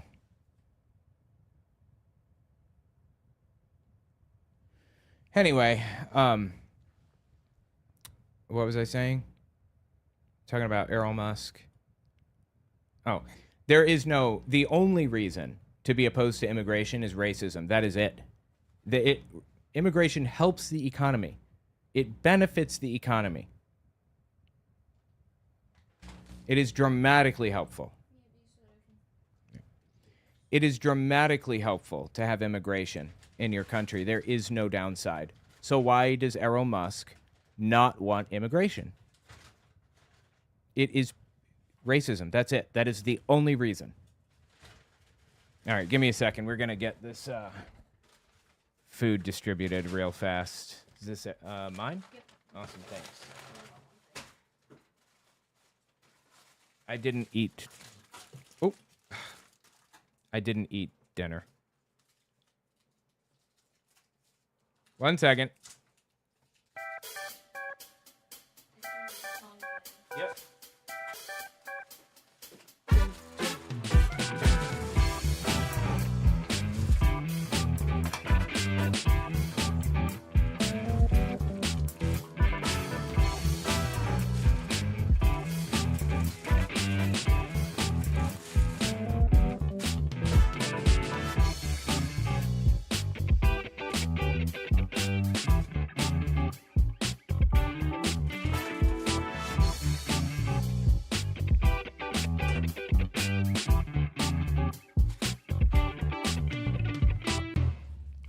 Okay. There we go. You're unmuted. This is great. It's a special treat. I never get. TB. Yeah, TB. Let's keep listening to Elon Musk. Like I said, there's a whole family history here that I want to talk about in a second. You want to see the US go down? Why? Oh, you don't like cars and electric cars, and you don't like technology, or what is it? You want to... Why do you think that having immigrants in the country leads to destruction? Is he from the U.S.? No. Okay, what's his problem then? Like, okay. He's a good immigrant, you see, because he's white. Again, there's a whole family history here that will shed a lot of light on this guy's psyche. Go back to the jungle, or... If the US becomes a minority white country. Yes. So there's Latinas, there's blacks, there's people from all different races make up the majority, and then, you know, it could be 48% white people. Do you really think the US is doomed if it goes under? Yes, it goes under there. Seriously? Yes, of course. You see, if you take South Africa, we have a small white population that projects the European culture, or what we learned from Europe. And oppressed millions of black people. No. For decades. How do you oppress? We gave them work, we fed them. They grew. Holy shit, dude, to say something like that about South Africa. The white people didn't oppress the black people in South Africa. How delusional do you have to be to say such a thing? To say that white people didn't oppress black people in general is insane in any situation, because he says, oh, we gave them blah, blah, blah, blah, blah. Right. But at that time, you also took away their freedom, forced them to work for free, made them slaves, took away their ability to see their families in a lot of cases, took away their names. You took away people's names and their language. You cannot, in any situation, say that white people did not oppress black people. So Errol Musk, all right, let's keep listening here. From a tiny little group into a massive group. That's not oppression, that's feeding them. Do you understand? We fed them. You only grow big if you get fed. You only start at 800 and become 50 million if you get fed. We fed them, for crying out loud. You know, enough with this nonsense. But so you understand, because I just want to clarify. The white people did not feed the black people in South Africa. The black people worked to feed themselves. They used their labor to generate revenue for themselves so they could feed themselves. This is reminiscent of this annoying perspective that business owners have a tendency to espouse. I'm responsible for 75 employees. I have to put food on their table. No, you don't. They are putting food on your table. I heard this from Cenk Uygur recently, and it just really annoyed me. What are you doing, Cenk Uygur, to put food on other people's table? You are a host on a show, and you make creative decisions for the creative direction of the show or whatever. There are 75 other people who are working themselves to the bone to make all of this actually happen. Editors, marketers, programmers to program, their website, other hosts, all kinds of different people who are working to keep this ship moving. And what are you doing? You're telling it where to move. That's it. That's not you putting food on people's tables. That's the exact same mindset. Job creator mindset. Those black people that were fed worked for that. You didn't feed them. They fed themselves with their work. No thanks to you. White people in South Africa were fighting the black people every step of the way and making it more difficult for them, making their lives harder for no reason. They would have prospered even more if it hadn't been for you. You were the problem. You are the common denominator. You are the issue, not them. This kind of mindset really annoys me. We fed them, for crying out loud. You know, enough with this nonsense. But so you understand, because the black population was so oppressed under apartheid. Well, we never saw this oppression you're talking about. There was no oppression under apartheid. Are you kidding me? Never saw it. No, I never saw it. Yeah, because you're white. That's insane to say such a thing. There was no oppression under apartheid. You know, they had something called the pencil test. Have you heard of this? The pencil test. If you can put a pencil in your hair and it stays, you're black. And that would determine whether you're allowed to drink from the same water fountain, use the same bathrooms, marry people. It's illegal to marry between black people and white people in South Africa at the time. You're black. I see what you're doing there. You got a pencil in your hair, and I can clearly see it staying. You're black. No marrying white people. I'm laughing, but that is actually insane. Yeah. They And, did. and evil. They did other things too. They had literacy tests, just like America did. They learned a lot of their little tactics from the United States. I mean, is it any surprise that Elon Musk is a vile, racist piece of trash? This is who he came from. This is what he grew up with. Now, I want to talk about the origins of the family. Hold on. 1 second. Why does his dad have a British accent? I'll tell you why. Did he immigrate to England first? There's a group called Boers in South Africa. Mm-hmm. They are from Scandinavia, I believe. Scandinavian countries. And they're like Dutch or whatever. They came to South Africa in the 1500s, maybe. Colonized it, oppressed the black people. They make up like 10% of the population, but they control like all of the wealth. And of course, it's segregated by law. You're not legally allowed to marry between black and white. This all ended in 91, I think, with Nelson Mandela, or 94 or somewhere in there. Apartheid ended. So here's the story of the family.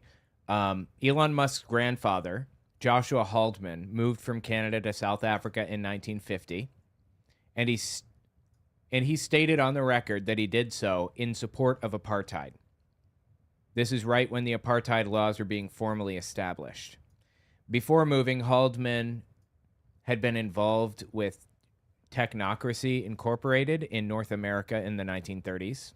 According to Elon's father, Errol Musk, who we just listened to, Elon's maternal grandmother's parents, the Haldeman's, came to South Africa from Canada because they sympathized with the Afrikaner government. They used to support Hitler and all that sort of stuff, quote unquote. They used to support Hitler and all that sort of stuff.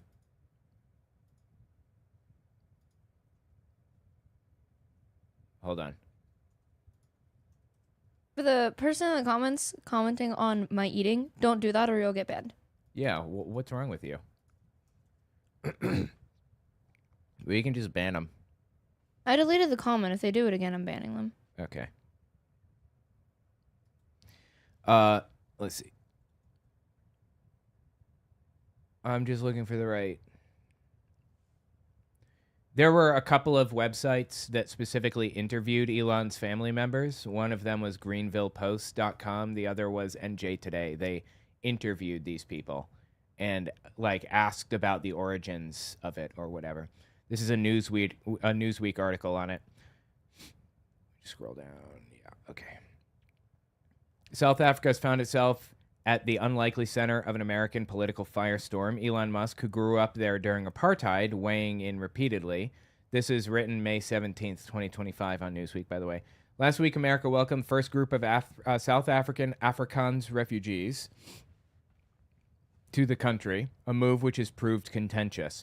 Some dispute the validity of their refugee status, as others see double standards of this program amid Trump's immigration crackdown, which has resulted in others seeking asylum turned away.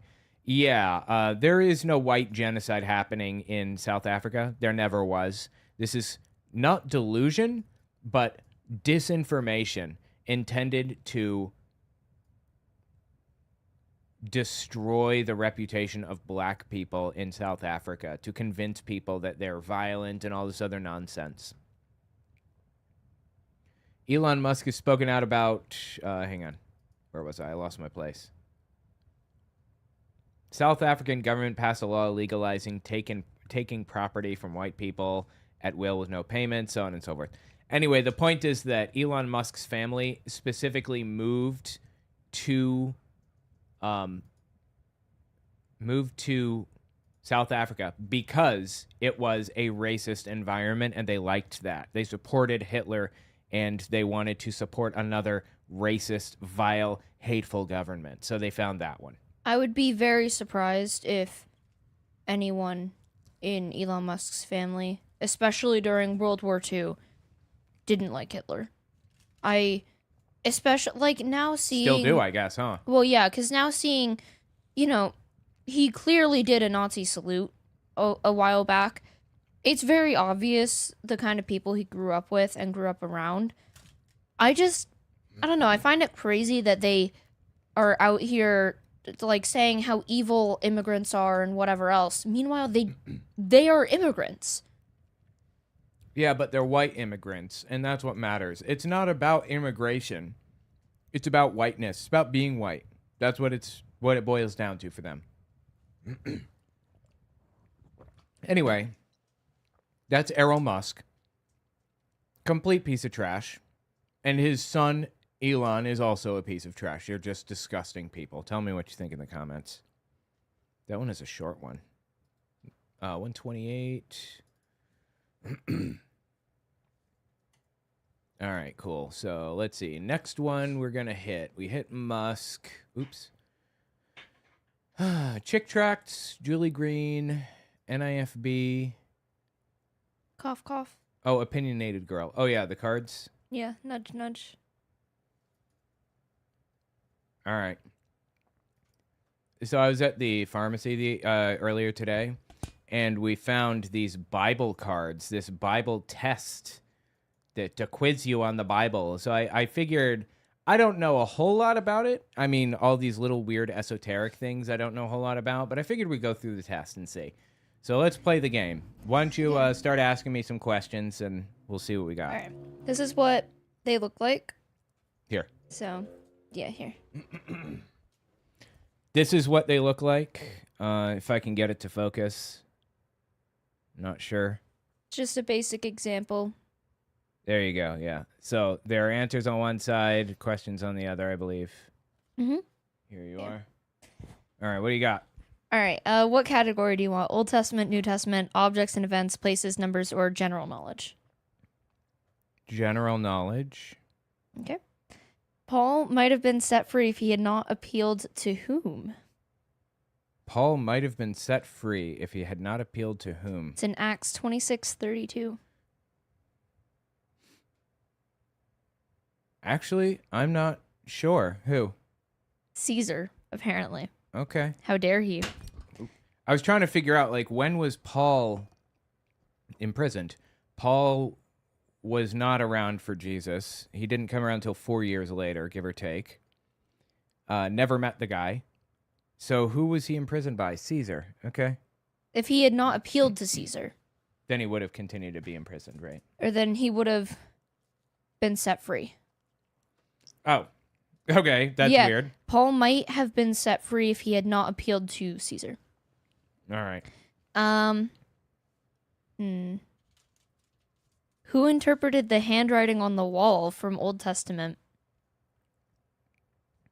That would be Daniel, Meeny, Tinkle, and Parson. Not Tinkle, sorry. Meeny, Tinkle, and Parson. That's so neat. Yeah, it's Daniel. Daniel 5:17. Yeah. Yeah, I'm aware. Oh, okay. From New Testament, who did not think that Jesus should be anointed with expensive ointment? Who did Jesus think should not be anointed? Who did not think that Jesus should have been anointed with expensive ointment? So Jesus shouldn't have been anointed with expensive ointment, according to who? Is it a specific individual or a group? It's an individual. I'm not sure who. Judas. Oh, Judas. Go figure. Okay. What else you got? Through what do we have? Okay, this is stupid. I should and play obvious. this with Apologia. Apologia, I bet he'd be so good at this. Okay, go on. Through what do we have redemption and the forgiveness of sins? Through what do we have redemption and forgiveness of sins? Of course, the Christ sacrifice. Yeah, right? Yeah. death of Jesus. That one's stupid. Yeah. I have deemed it, if I can get it, I haven't been to church since I was like 11. If I can get it right, then that means it's stupid and too easy. You probably didn't even really understand what was being said or listen to any serious. I understood, but I didn't care to listen. Yeah. Who wrote 2 books of the New Testament that only have 1 chapter? That would be Jude was one of the books, I believe, and Titus, I think, or the other. No. This is from the New Testament. New Testament, yeah, Jude and Titus. John. I believe. Oh, John. Okay. 2 and 3 John. 1st and 2nd John. That was written by Paul, if I'm not mistaken. Am I mistaken? It says John. Oh, John wrote the books of 1st and 2nd. Ow, cat! Jesus Christ! Of 2 and 3, snuck John. up on me over here. John wrote the 2 and first 3, John. It's okay. There's the Book of John, and then there's 1st and 2nd John. I guess in it's the addition Book of to John. just the Book of John. I thought that the Book of John had more than, or just had. I thought it had more than one chapter. Do you want to look? These cards, we've gone through them. They have spread misinformation. And we haven't even gone through all of them. We went through 3 cards and we found multiple incorrect facts. Who wrote 2 books of the New Testament that have only one chapter? Oh, the question was not who wrote the books of the New Testament that only have one chapter. It was which author wrote 2 books that only have one chapter. I was trying to think of the books that only have one chapter. Is that not what you were supposed to be thinking of? Well, I don't understand still. Those Never sounded mind. the same. All right. All right. Here, I'll draw another card because he saw it. Did the cat just walk up and bite you? No, the cat walked up. I wasn't expecting it, and Quietly. she put her paws on me, and I was like, "Oh my god, there's a monster next to me," and now she's here with me. Yeah, monsters frequently attack him. So, all right. In the Old Testament, who married his half sister? Old Testament, who married his half sister? What a question. Well, by necessity, Cain or Abel, I guess. No, Cain. Yeah, Cain, because Cain killed Abel. By necessity, it was Cain. I know that's probably not the answer. It's not. No. Why? David? No, it's Solomon. Nope. Who? Who was it? Abraham. Oh, that was close. It's okay. Next guess. That was your next one? Yes. I just Followed up by Isaac. what an And then Ishmael. what an odd question for like something that's supposed to be supporting the Bible. Like Right. okay. Who will inherit the earth according to the New Testament? The meek. Yes. What is That's the meek? the Old Testament. That's Psalms, not the meek in shall Matthew inherit 5:5. the earth. Matthew 5:5. Oh, I guess they say it in Psalms as well then. Okay, I don't think that we can do that on stream. What? What did Judas do after he betrayed Jesus? Checked out. Yeah, Well, it but it's depends on which- specific. It depends on which gospel account you read because it has different. Matthew different ones. 27:5. It's more specific than checked out. Oh. It's checked out in a specific way. Oh, okay, yeah, from a tree. Yeah. Yeah. Um.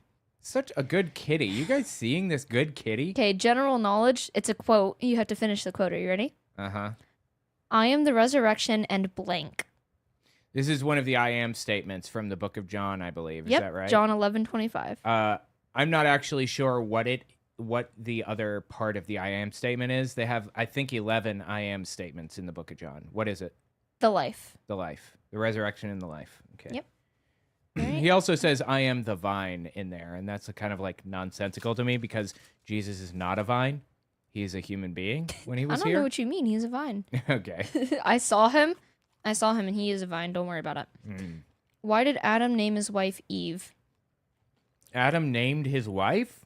I thought God named Eve. I'm not sure. What's the reason? Because she was the mother of all the living. That doesn't make sense to me. No, it doesn't. What? Hang on. There's something here. Hang on.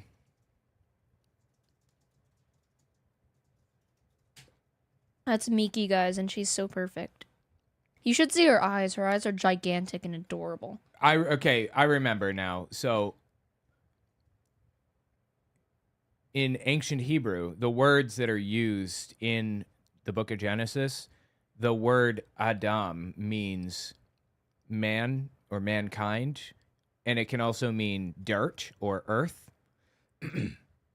So they do some wordplay in Genesis at one point where they basically say that Adam came from Adam, and the way that it was phrased, it was basically saying earthling came from earth, kind of how it plays out. And Eve, the name, literally meant life. So Adam and Eve meant life and earth in Genesis. Anyway, go on. Such a good kitty. She is so good, right? Look at this good kitty. I bet you guys don't have a kitty that's this good, do you?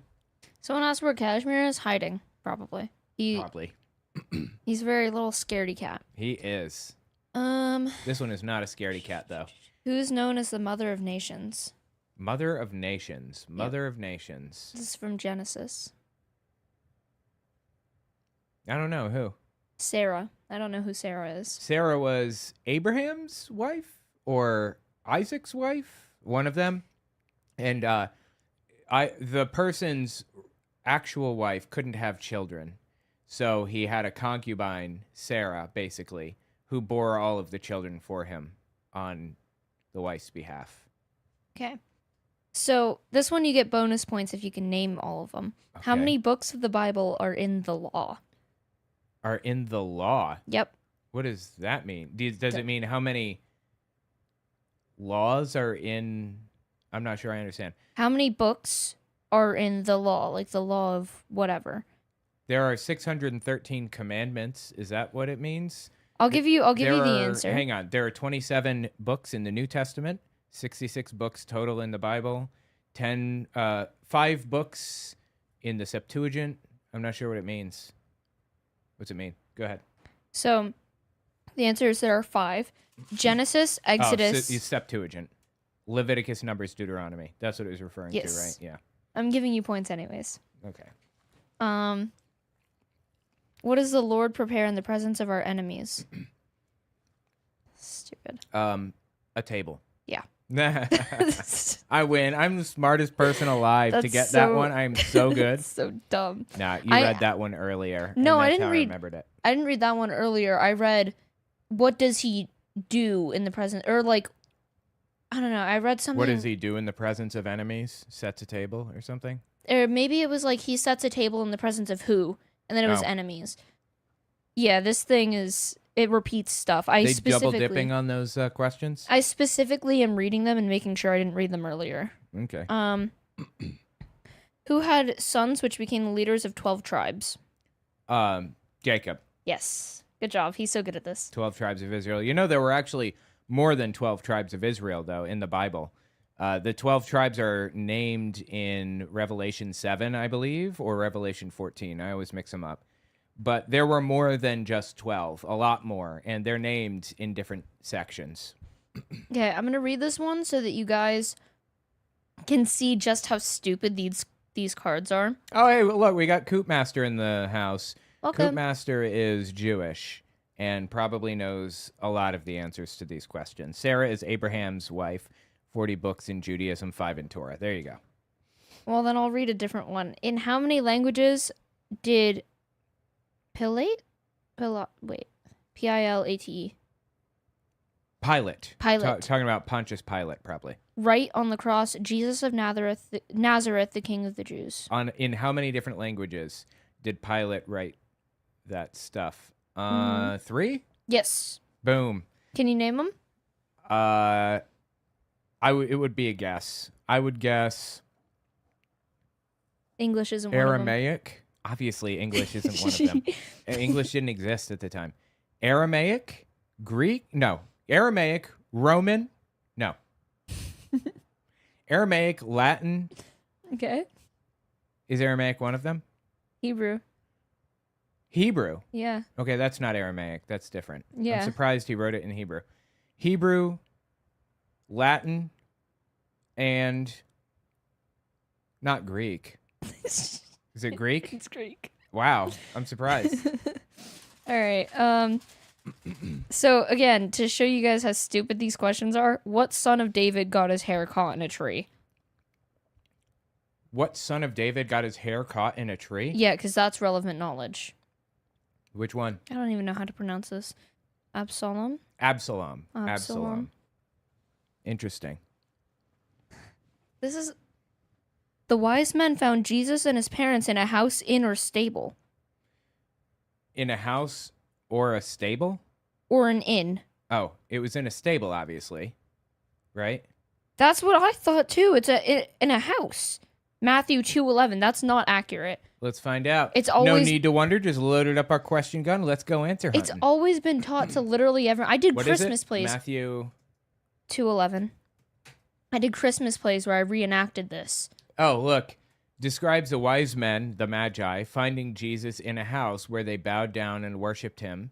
They then presented him with gifts of gold, frankincense, and myrrh. Gifts are significant. Gold represents kingship, blah, blah, blah. That's interesting. I did not realize that. That's crazy. Knowing is half the battle, as my friend G.I. Joe says. Okay, go on. What else we got? Okay, I got a quote here. O Lord, our Lord, how majestic is your name in all the blank. O Lord, how majestic is your name in all the blank. In all the nations? Earth. So close in enough. all the earth. Okay. Yeah, you're close enough there. Okay, this one is specific. How long did it go without raining when Elijah prayed? How long did it go without raining when Elijah prayed? Actually, I don't know the answer to this, but I know the section of the Bible where it talks about Elijah and Elisha trying to take a test to prove that God was real or whatever. What section? Isaiah? Or is it in Isaiah or Jeremiah? Where is it? This one's talked about in Luke 4:25. Three and a half. Elijah? Yeah, Elijah prayed. How long did it go without raining when Elijah prayed? How long? 3.5 years. Luke 4:25. Wow, that sucks. That's awful. Why would he pray for that? They created a famine. Worse, they created a drought. Oh, yeah. Yeah, I guess so. Well, I mean, a Both. famine is a long-term drought, like that goes for a long A time. famine is a food drought. As a result of a drought.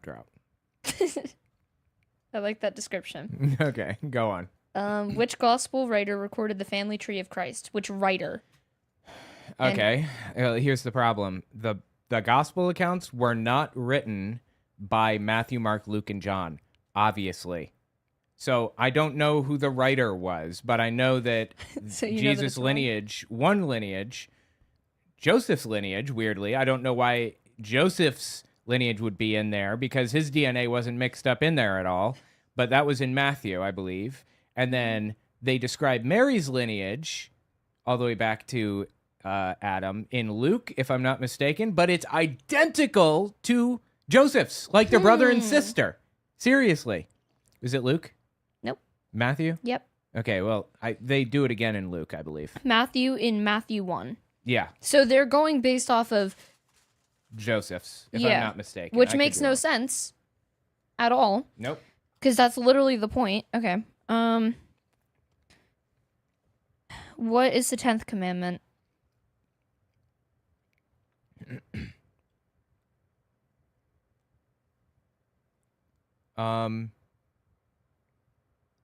Anyone in chat know what the 10th commandment is without looking it up?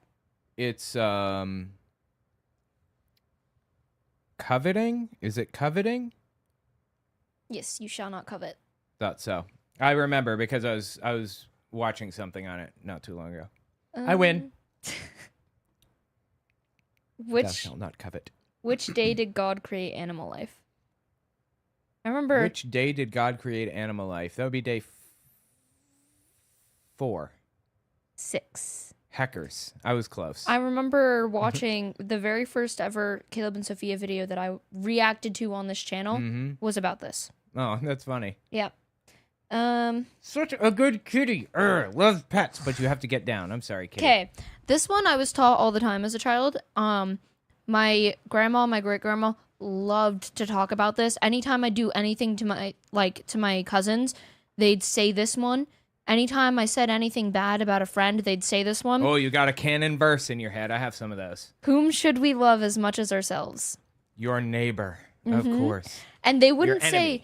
say you should love your neighbor. No, they'd say love thy neighbor. Why do they always say thy? That's King James version. God. I don't know if you knew this, but in old style English, not old English, but old style like that, King James version style, thee and thou and you and your were the same basically, except if it started with a T, it was personal, like one, it was singular. And if it started with a Y, it was plural. So you was always referring to a group of people, and thou was always referring to you personally. And I actually kind of like that style. I think we should bring back the word thou. I agree. We should bring back the word thou. And hither. Yes. Hither's Oh also my a good God. one. I love hither. He says hither so much.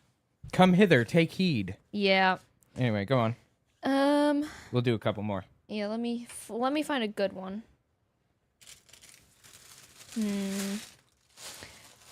Who encouraged his brothers to sell Joseph rather than... That would be, I know this, who encouraged his brothers to sell Joseph? Actually, who was it? Judah. Judah. Okay, I didn't actually know that one. I wouldn't have gotten He that one. lied. You I lied, remember that everyone. whole Bible story. There's a whole Caleb and Sophia episode on it. Okay, we both know this one. What city did Abraham ask God not to destroy?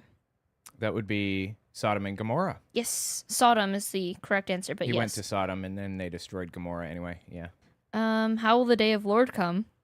How will the day of Lord come? Like, what does that question mean? Like a Like a thief in the night? Yes. The questions they're asking don't make any sense. Like, how many books are in the law? Like, what did that even mean?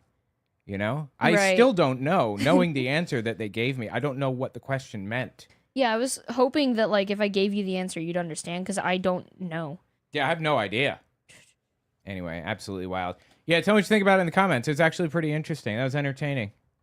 Hopefully, the video pays for the cost of the cards themselves. How long was a millennium?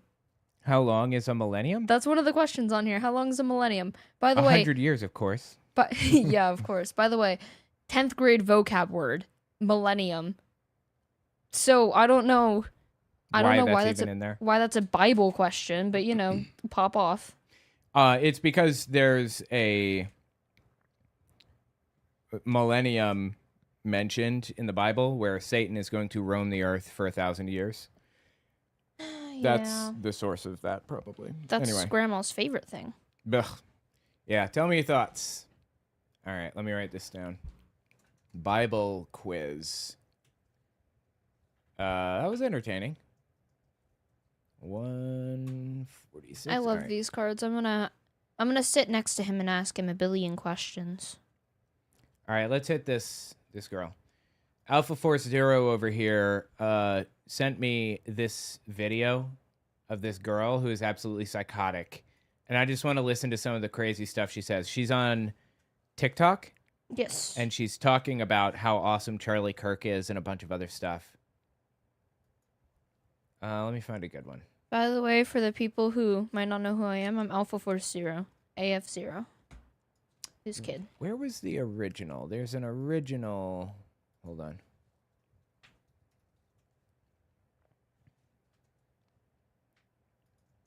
You know, here. It's this one. This is the one I wanted to. Ugh, oh my God, dude. This one didn't get downloaded correctly. Hang on, let me download it again. I'm sorry. It's just going to take me 1 second to find it in our chat. Here it is.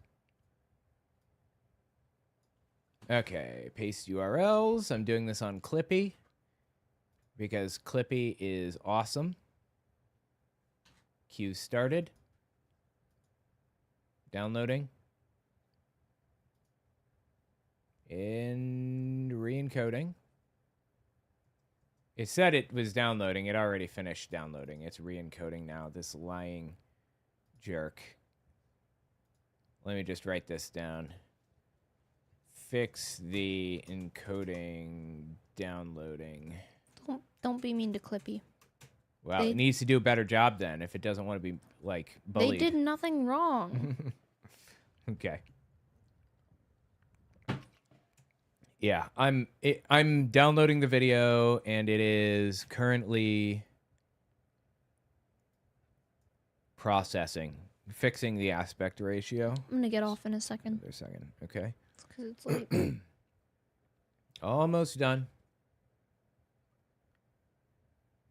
And apparently it is done. There, yes, it's done. All right, video manager. No, Video library. You know what's... Here it is, yes. Open file location. Or don't. OMG. Here we are. Yeah, Clippy is, it's got that memory leak again. It's dragging my system down.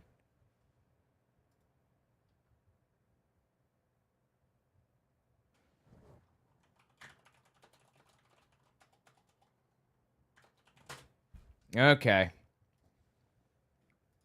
There's this girl, she's a Charlie Kirk fan, and she said some real psychotic stuff on TikTok. Listen to this. You know what's really interesting about Mamdani's government-run grocery store proposal? Those stores will not be selling alcohol, lottery tickets, or pork. That's a lie. It's not true, first of all. And second, this is the broccoli haircut for women, right? That's what we're looking at here. Interesting. I wonder where he could have possibly gotten those rules from. So, Well, I'm wondering where you got it from. She just made this up right off the top of her head. This is not true. But, obviously she's implying he's imposing his religious beliefs on people incorrectly. It's not happening. But she doesn't have a problem with it when Christian nationalists impose their religious beliefs on people, right? She has nothing to say about it when Trump is pushing Christian nationalism on schools, on government, creating an anti-Christian bias task force and all that other nonsense. Mind you, Mamdani's not mayor yet. He's not mayor for another month and a half. January, yeah. Yeah, January 1st, 2026, he becomes mayor, and he's not mayor until then. Some might try to argue that it's for health reasons, and that might make sense when it comes to the alcohol, but not lottery. And you might say, well, he doesn't want to encourage gambling. Okay, but what about pork? Again, this is just made up. She just completely made this up. She fabricated it out of the ether. Definitely following in Charlie Kirk's footsteps. Aside from that, I don't think that the state should be involved in selling alcohol. And I don't think they should be involved in selling lottery tickets because those aren't necessities. The only reason I would want the state involved in selling food in the first place is to encourage competition, to make sure price gouging isn't happening. Because if the state is running a store at no profit, or the city, I guess, running a store at no profit, just operations costs or whatever, is going to encourage other stores to keep their prices low to compete with the state's or the city's store. It's a pro-capitalist thing to do. Pro-competition. That's good. Alcohol is not necessary to survive. Lottery tickets should be banned, in my opinion.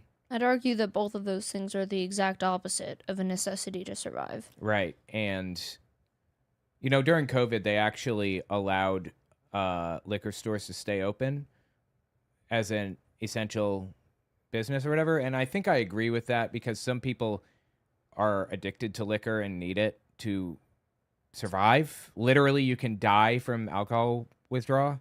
Mm-hmm. So I guess I can see the reasoning there to keep it open or whatever. But I don't think we need to sell it in state stores. And I also don't think lottery tickets should be sold in state stores. Either way, I didn't hear... I think this is completely made up. I didn't hear anything about him not selling lottery tickets or alcohol. And he absolutely did not say he's not selling pork in these stores. There's literally no downside to pork unless it was for religious reasons. Gee, I wonder why he would want the government to force a certain set of beliefs onto the rest of the people. I thought that this was supposed to be America, and And suddenly she has a problem with that in this one very specific circumstance, but in no other, huh? I wonder how she feels about churches, I wonder how she feels about nativity scenes on public ground. Think she's complaining about that? I wonder how she feels about the city erecting crosses in parks. She complaining about that at all? Of course not. Because it's not about religious separation of church and state. It's about her stupid BS persecution complex and hating Muslims. For the record, I am both opposed to crosses being erected in public parks, and I would be opposed to them not selling pork in a state store. But that's not real. It's made up. It's in her head. I thought that he was making these grocery stores to help people because they've notoriously done so well in all of these socialist countries. Are you waking up to— Oh no. What's- Are you conflating socialism and communism again? Do you know what the difference is? How old are you? What do you know? What socialist countries is she referencing? Even modern day communist countries are not communist. They're not actually definitionally communist. So I don't know what she could possibly be referencing, even misreferencing. Yeah, Russia, or the Soviet Union when it formed, embraced not communism, but I think they called it military communism, where they send the military into a town and they take all of their stuff and distribute it to the military. It was authoritarian looting is basically it. And people suffered terribly. There were black markets and everything. That wasn't communism exactly at all, really. Not that I'm a communist. I'm not a communist. But communism hasn't really existed in practice at all in the world. There are some countries that call themselves socialist, like, all right, let me phrase. There are some countries that call themselves socialist, but I think that they're just as socialist as North Korea is democratic. The Democratic People's Republic of Korea, DPRK, they're not a democracy, obviously. And most of these countries aren't socialist countries either. Do you want to know a country that has socialist underpinnings, though? The Scandinavian countries, the Netherlands and Sweden and places like that. And they are like incredible, fantastic places to live. So you want to talk about real, actual, quote unquote, socialist countries? Look to those countries. Emily Sigmund asked if withdrawal from one substance could be less dangerous or less difficult if you started taking another substance. No. Alcohol will kill you, or can kill you if you're in withdrawal from it. But taking like an opiate to deal with your alcohol withdrawal, no, it doesn't really work at all. It's bizarre how it works on the body. Anyway, thanks for the question. I appreciate that. Also, did the cat just walk up and bite you? I hit that one. Okay, just want to make sure I'm caught up. in all of these socialist countries? Are you waking up to what he really wants, right? Maybe he's not the moderate that you guys thought he was. Wait, did somebody think he's a moderate? He's never even claimed to be moderate. He didn't run on being a moderate. He ran on being pretty much what the right calls a crazy liberal. A democratic socialist, quote yeah, unquote. Is what That's he the term said. He looks, yeah, or the term he uses, yeah. Which means he wants to democratize the workplace, which means in practice, he wants to make it so that companies, he doesn't want to force this. He wants to, as a democratic socialist, he wants to move society in this direction democratically. That's what that means. He wants to make it so that people who start new companies have a tendency to start worker co-op types of things where people in the company all own shares of the company. And if the company performs well, then they all benefit. It's a motivation to do your job well, to make the company prosper. They all vote on who their bosses are. The lowest paid employee votes on his boss, who votes on his boss all the way up the chain. Unions baked right into the system. That's kind of an ideal scenario in Mamdani's mind. It has nothing to do with moneyless, classless, stateless societies. That's communism, and that's not what he's shooting for. It has nothing to do with the government controlling the means of production and supply or any of that, which is what I think she is thinking when she says the word socialist incorrectly. You gonna say something? I was going to say what you were about to say. Oh, sorry. This is a man who has quite literally praised terrorists like the Holy Land Five. Maybe. I'm sorry? In what situation? Pull up a clip for me. Show us a clip right now.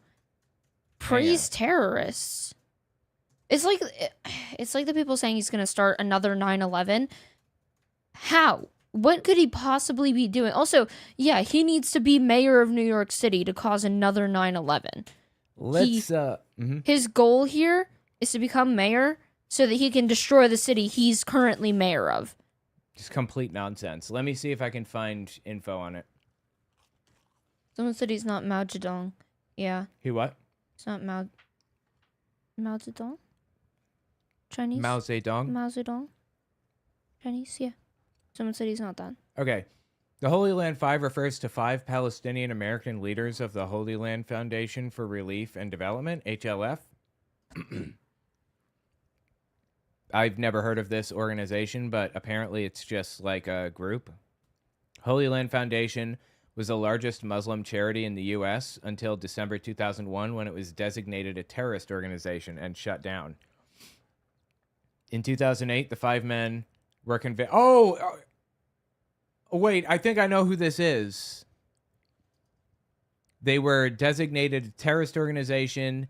In 2008, the 5 men were convicted of charges related to providing material support to Hamas, with sentences ranging from 15 to 65 years in prison. Wow.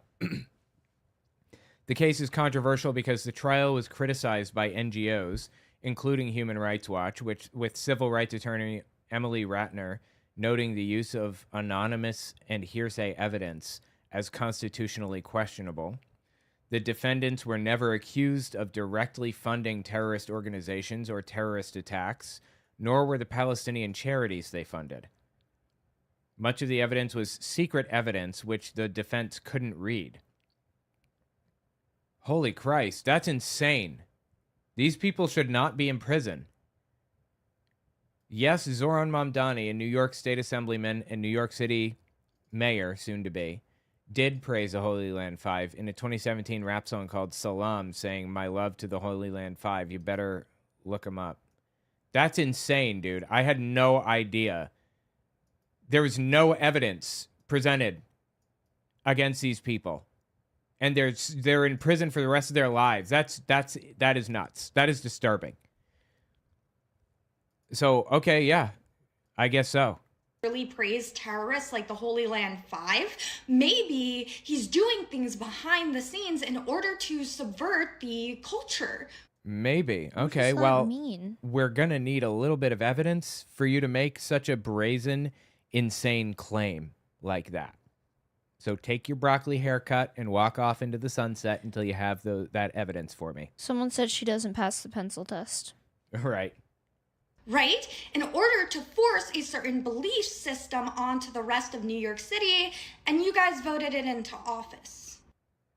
Jesus. Yeah, voted it into office. So I go kind of scrolling through some of her other stuff, and it's all insane. You know what I think is super fun and super cool and super fresh? Tell me. Thousands of people taking to the streets to fight for their rights, right? No kings. Oh, I think this is the No Kings protest. Okay. Yeah. No kings. We're going to stand up to Trump because he's a dictator and he's a king and he's a fascist and stuff that he said, by the way. He said he... Yes. I don't know what any of these words mean. Okay, just because you don't know what they mean doesn't mean that there isn't a reality around this. She's saying that we don't know what I know. Kings and... I know, but she definitely does not know what these words mean. Just to go and elect a person who says on his first day in office, he's going to go in and pretty much take away private property from people who purchased it and make it government owned, right? What? Hold on, I have a soundboard sound for this. What? What? Stop it. Get some help. What are you talking about? Is this Mamdani? She think Mamdani is going to take away private property? Is that what she just said? Private property from people who purchased it and make it government owned, right? Because this is what Zoran Mamdani has been advocating for. No. In no way, shape, or form does that represent reality. The removal of private ownership. And trust me, that's not the only right he wants to take away. He didn't say that. From you, and yet the left, right, the side of no kings is cheering for it, and they love it. And they think it's because it's safe, right? I would not be in favor of that, of him taking away private property that somebody paid for. I would not be in favor of that. I would be in favor of taxing the rich more, a lot more. Oh, you want to hit the button? Wait. Oh, the card is full. Never mind. We have to wait for the shoot. I can get off now. That's when I'm getting off anyways. All right. Go ahead and, yeah.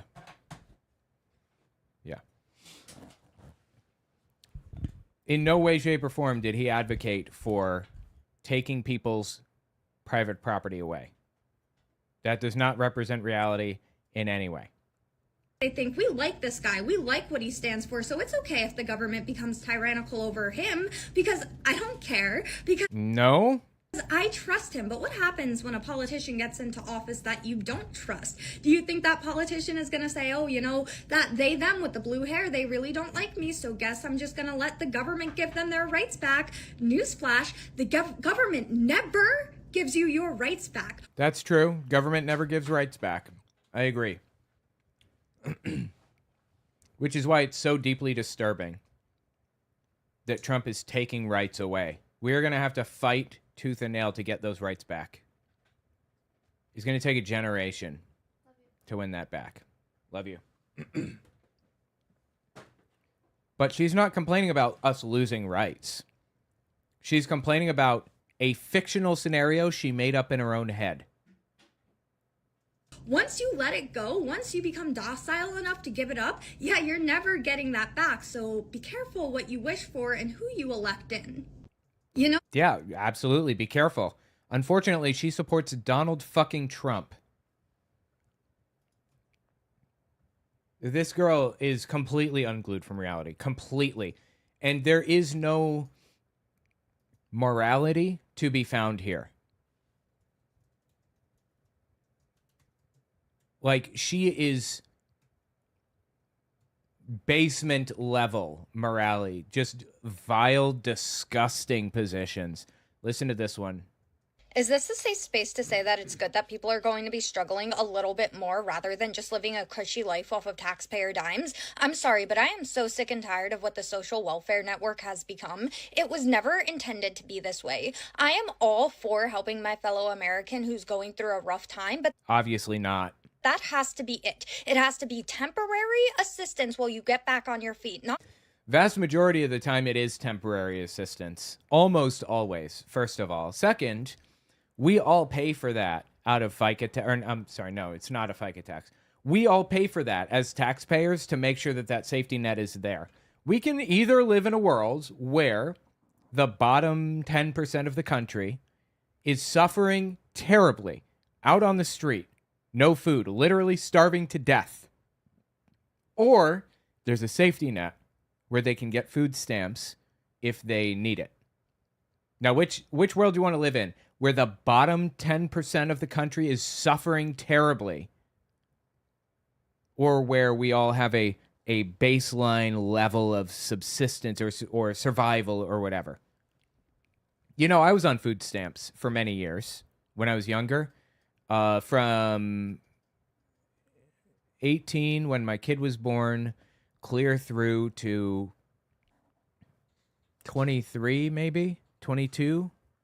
I was on food stamps that whole time. My kid had food stamps, of course. It's hard for men to get food stamps when they need it, but I think I was getting maybe $500 a month for that period of time. What is that? $500 a month for 12 months for 5 years, say. That's $30,000. I've paid far more in taxes than that in the past 15 years since I had food stamps, or 10 years. Far more. So yeah, I was getting food stamps, but now I'm paying back into the system so other people can get food stamps if they need it. I'm a contributing tax-paying member of society, and that's usually the story of most people. That's usually how it goes.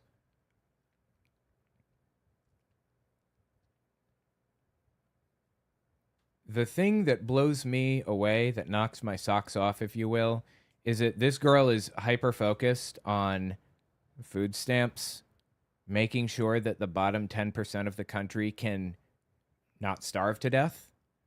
but she hasn't said a fucking word about the $1 trillion defense budget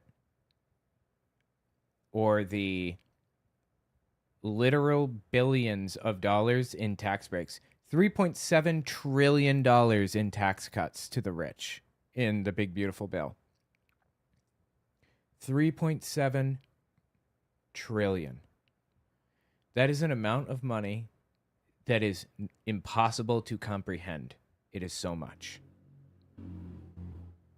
And you're complaining about the poorest people in the country having enough money to eat. What broke in your head that makes you think it's okay to attack people like this? Stop looking down. Look up. Look up, dumbass. They are the problem. Not them. Them. But, you know, this really reveals what kind of person she is, doesn't it? It really shows us the priorities that she has. It shows us how willing she is, or how low she's willing to go to attack, demean, and humiliate people in the hardest moments of their lives, instead of taxing the rich more. Or hell, say nothing at all. That was an option she chose not to take.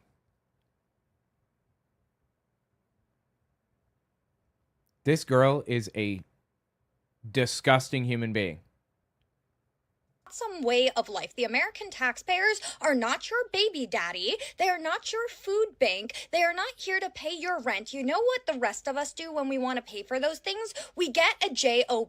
And most people on food stamps have a job, and those that don't, the vast majority have a child to take care of, so can't have a job because they have to take care of the child. And child care would literally cancel out like any money that they made, like, you know, working instead of whatever. People have jobs to do this. Do you know how hard it is to get on food stamps, especially for men? It's an uphill battle, bro, really. Nearly impossible. Again, you're punching down when you should be looking up at who is richer and what kind of tax breaks they're getting. Why the fuck are we just paying Elon Musk money? Just the government shelling out billions of dollars to his companies. Why? Why is that happening? Why is the government giving him tax breaks out the wazoo? And why aren't you bitching about that instead of this? it's about damn time that some of you start following suit, because I have had it up to here. The amount of people who are on the system merely because they don't feel like working is absolutely ludicrous. Oh, really? What's the number? Can you tell me the number? She's not listening. Of course you can't tell me the number. But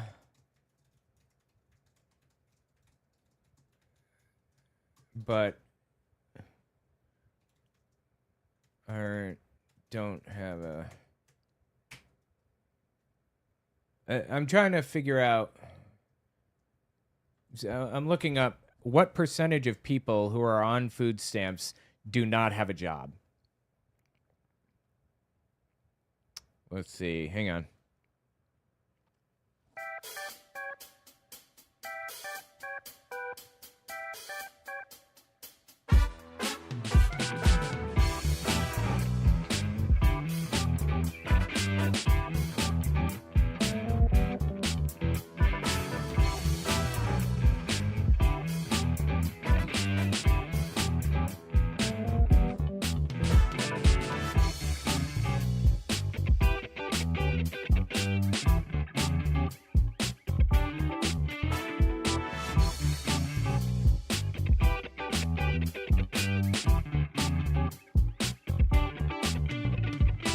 Okay.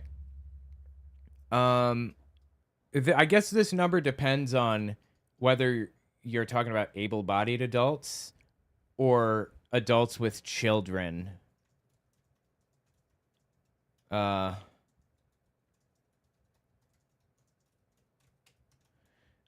a child is an excuse to not have a job in my mind, because you can't, like, literally childcare is like $1,500 a month, and if you work at McDonald's full time, that's what you're making, $1,500 a month basically. So that's totally reasonable in my mind. I'm just trying to find answers here. All right, able-bodied adults without dependents. Approximately 12% of SNAP households heads in 2019. Looking at earlier data, it was around 8 to 9% of all SNAP participants, able-bodied adults without dependents. So there you go. That's roughly the percentage of people who don't have jobs, but potentially could have jobs. Like I said, I don't think I care. You know, my grandmother, well, it's actually my kid's grandmother, my kid's great-grandmother. It's her mom's mom, her mom's grandmother. She was a good person. Deep in her heart, she was a good person. I've never met a person as good inside as she was, Sue. And she died a couple years ago, and it was hard. She kept a Bible. She was a religious person, very, very Christian. She kept a Bible, and in her Bible, she had this. It's just like a little bracelet type of thing, just string. But I got her Bible, and I keep the string with me.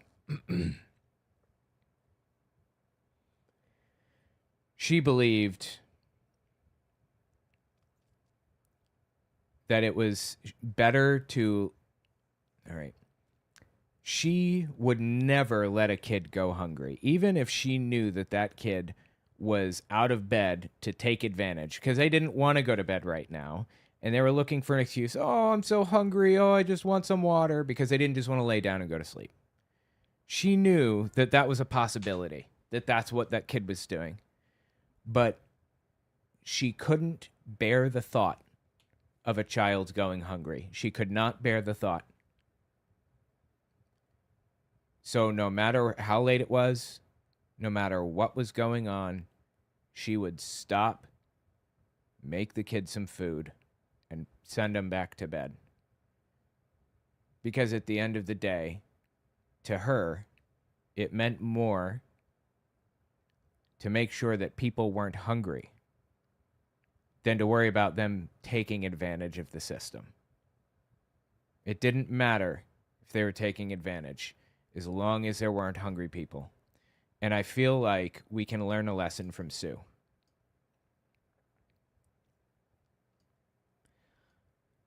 How many people are taking advantage of food stamps who don't really need it? Some.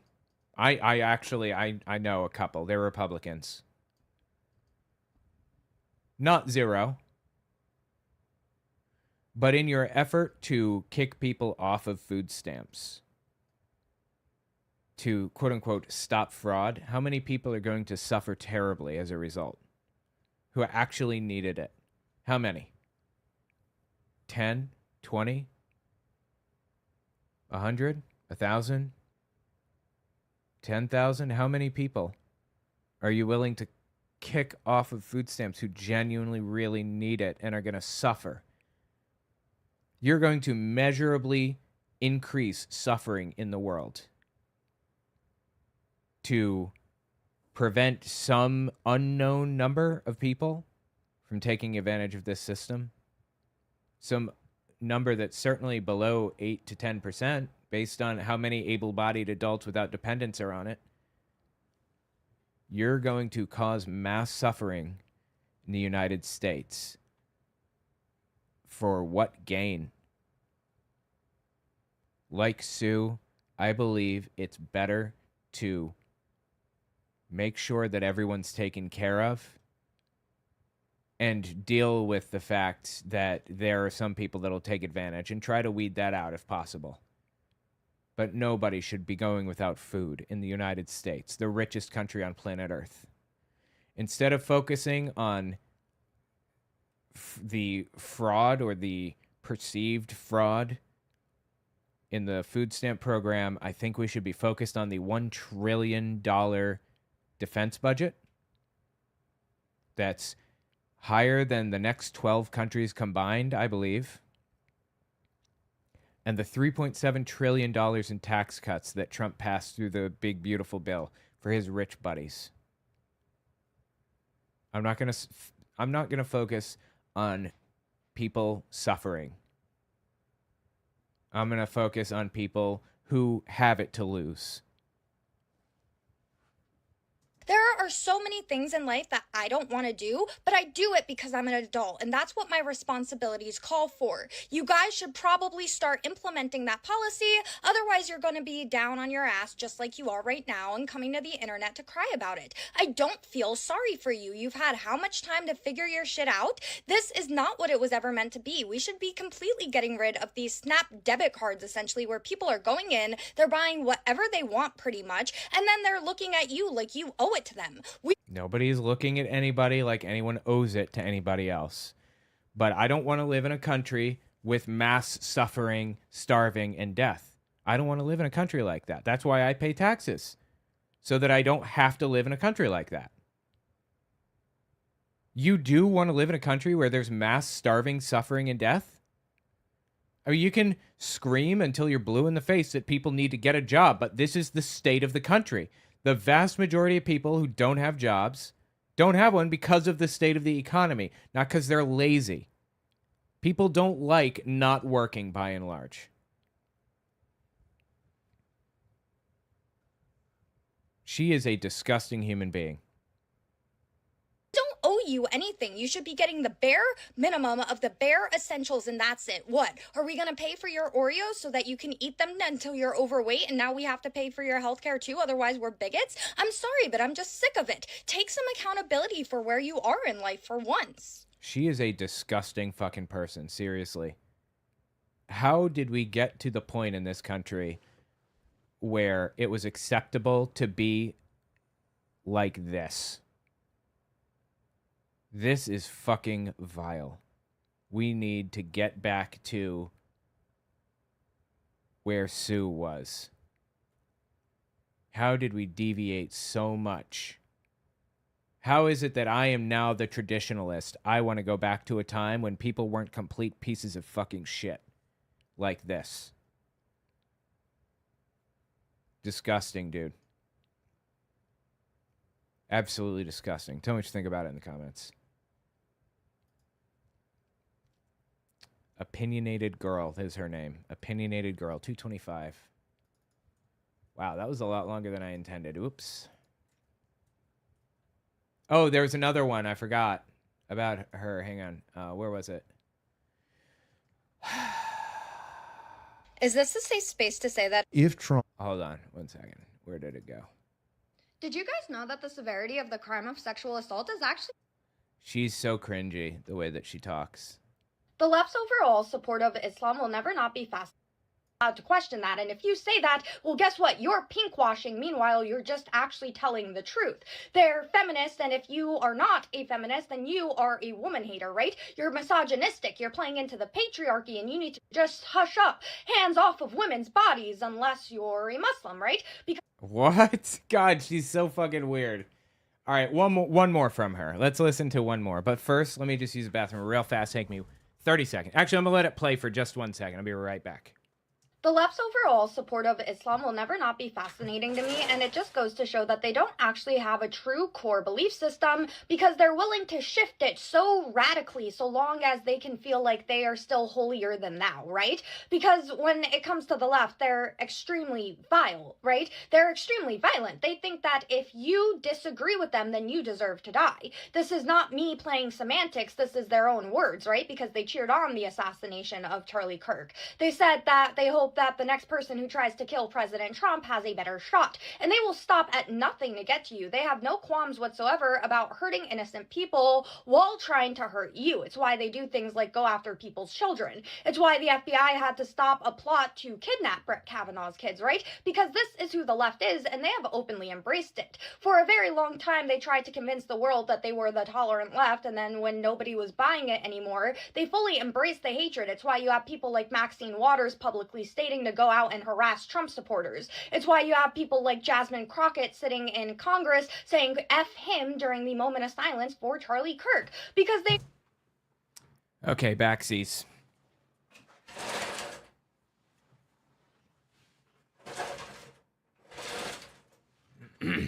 Thought a cat was trying to get out of the room, and I thought I might have shut the door too much.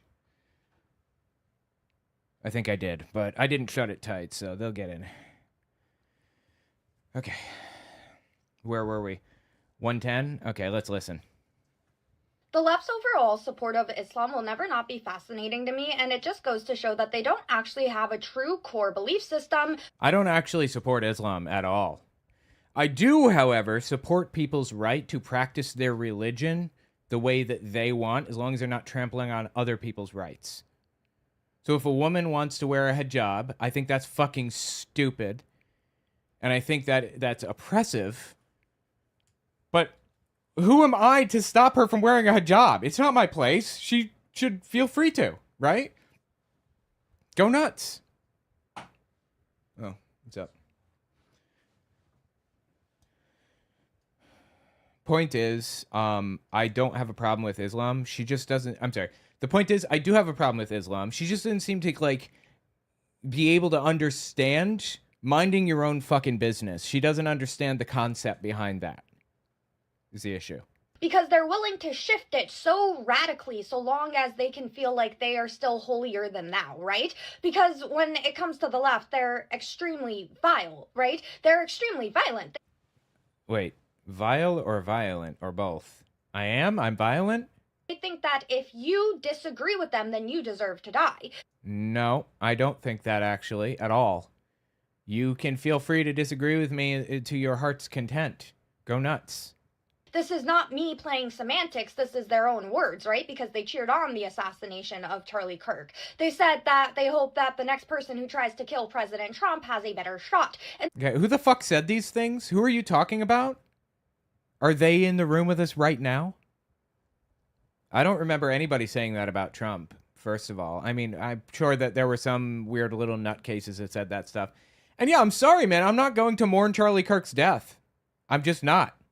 I don't want anyone dead, period. Full stop. I don't want Charlie Kirk dead. I don't want anyone dead. But I'm not going to cry when I read his obituary. He was a vile, racist scumbag. And maybe I'm painting a target on my back by saying this. I don't know. But he was just a bad person in his heart.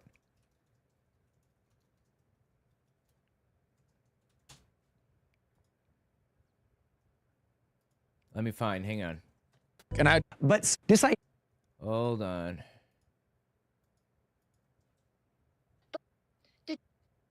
you know what I... Wait a minute. I have 2 copies of this? Why do I have 2 copies? Hold on. Where was this? Callisto clips. Oh, okay. No, we're good. We're good. We're good. Thought I had 2 copies, but I don't. You know... This morning...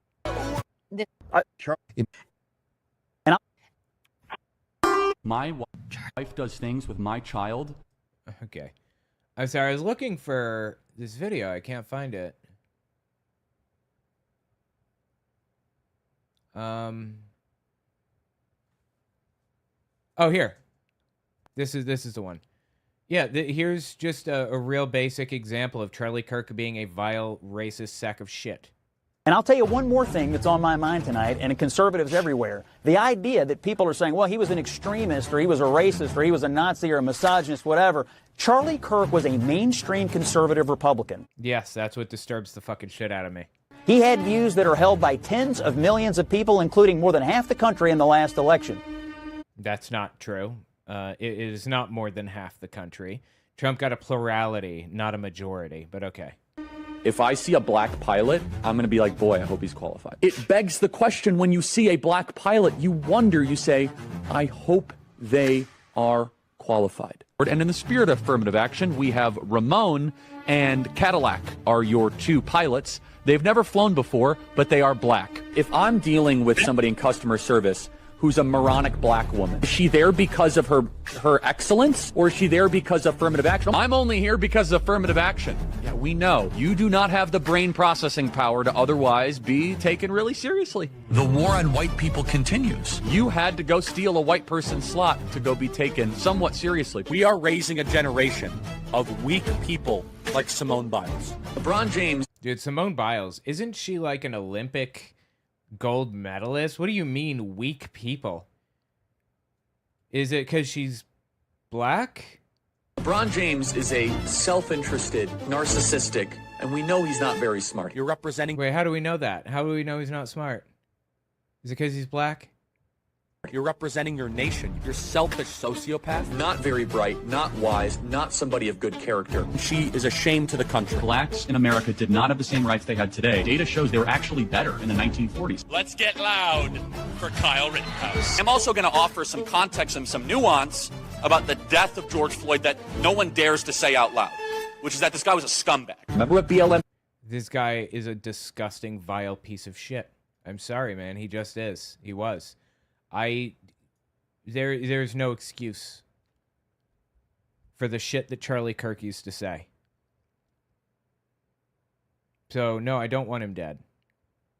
I don't want to live in a world where political violence is an acceptable form of expression. I don't want anybody dead. Nobody. If for no other reason than because maybe he could have changed his mind about some of this stuff down the line. Who knows? Anything's possible. But it isn't possible anymore. And I don't like that. But I'm not going to cry for him. I will never cry for him. And that was 2 minutes, I think, into this 6-7 minute clip. He was fucking disgusting. That the next person who tries to kill President Trump has a better shot. I don't know who said that, but okay. I don't know who you're talking about. And they will stop at nothing to get to you. They have no qualms whatsoever about hurting innocent people while trying to hurt you. It's why I do not believe in hurting innocent people or anybody at all, in fact. they do things like go after people's children. It's why the FBI had to stop Oh, give it a fucking rest. Nobody's going after children. a plot to kidnap Brett Kavanaugh's kids, right? Because No, I don't think that's true. Let me find out.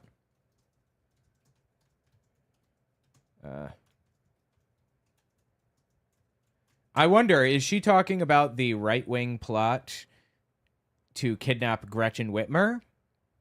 Is she talking about the right-wing plot that Congressman Matt Shea participated in Seattle, Washington? To, what was it? The Bundys or something? Took over the federal building, if I remember? There is far and away significantly more right-wing extremism, right-wing violence than left-wing violence. It's not even close. Is she talking about any of that?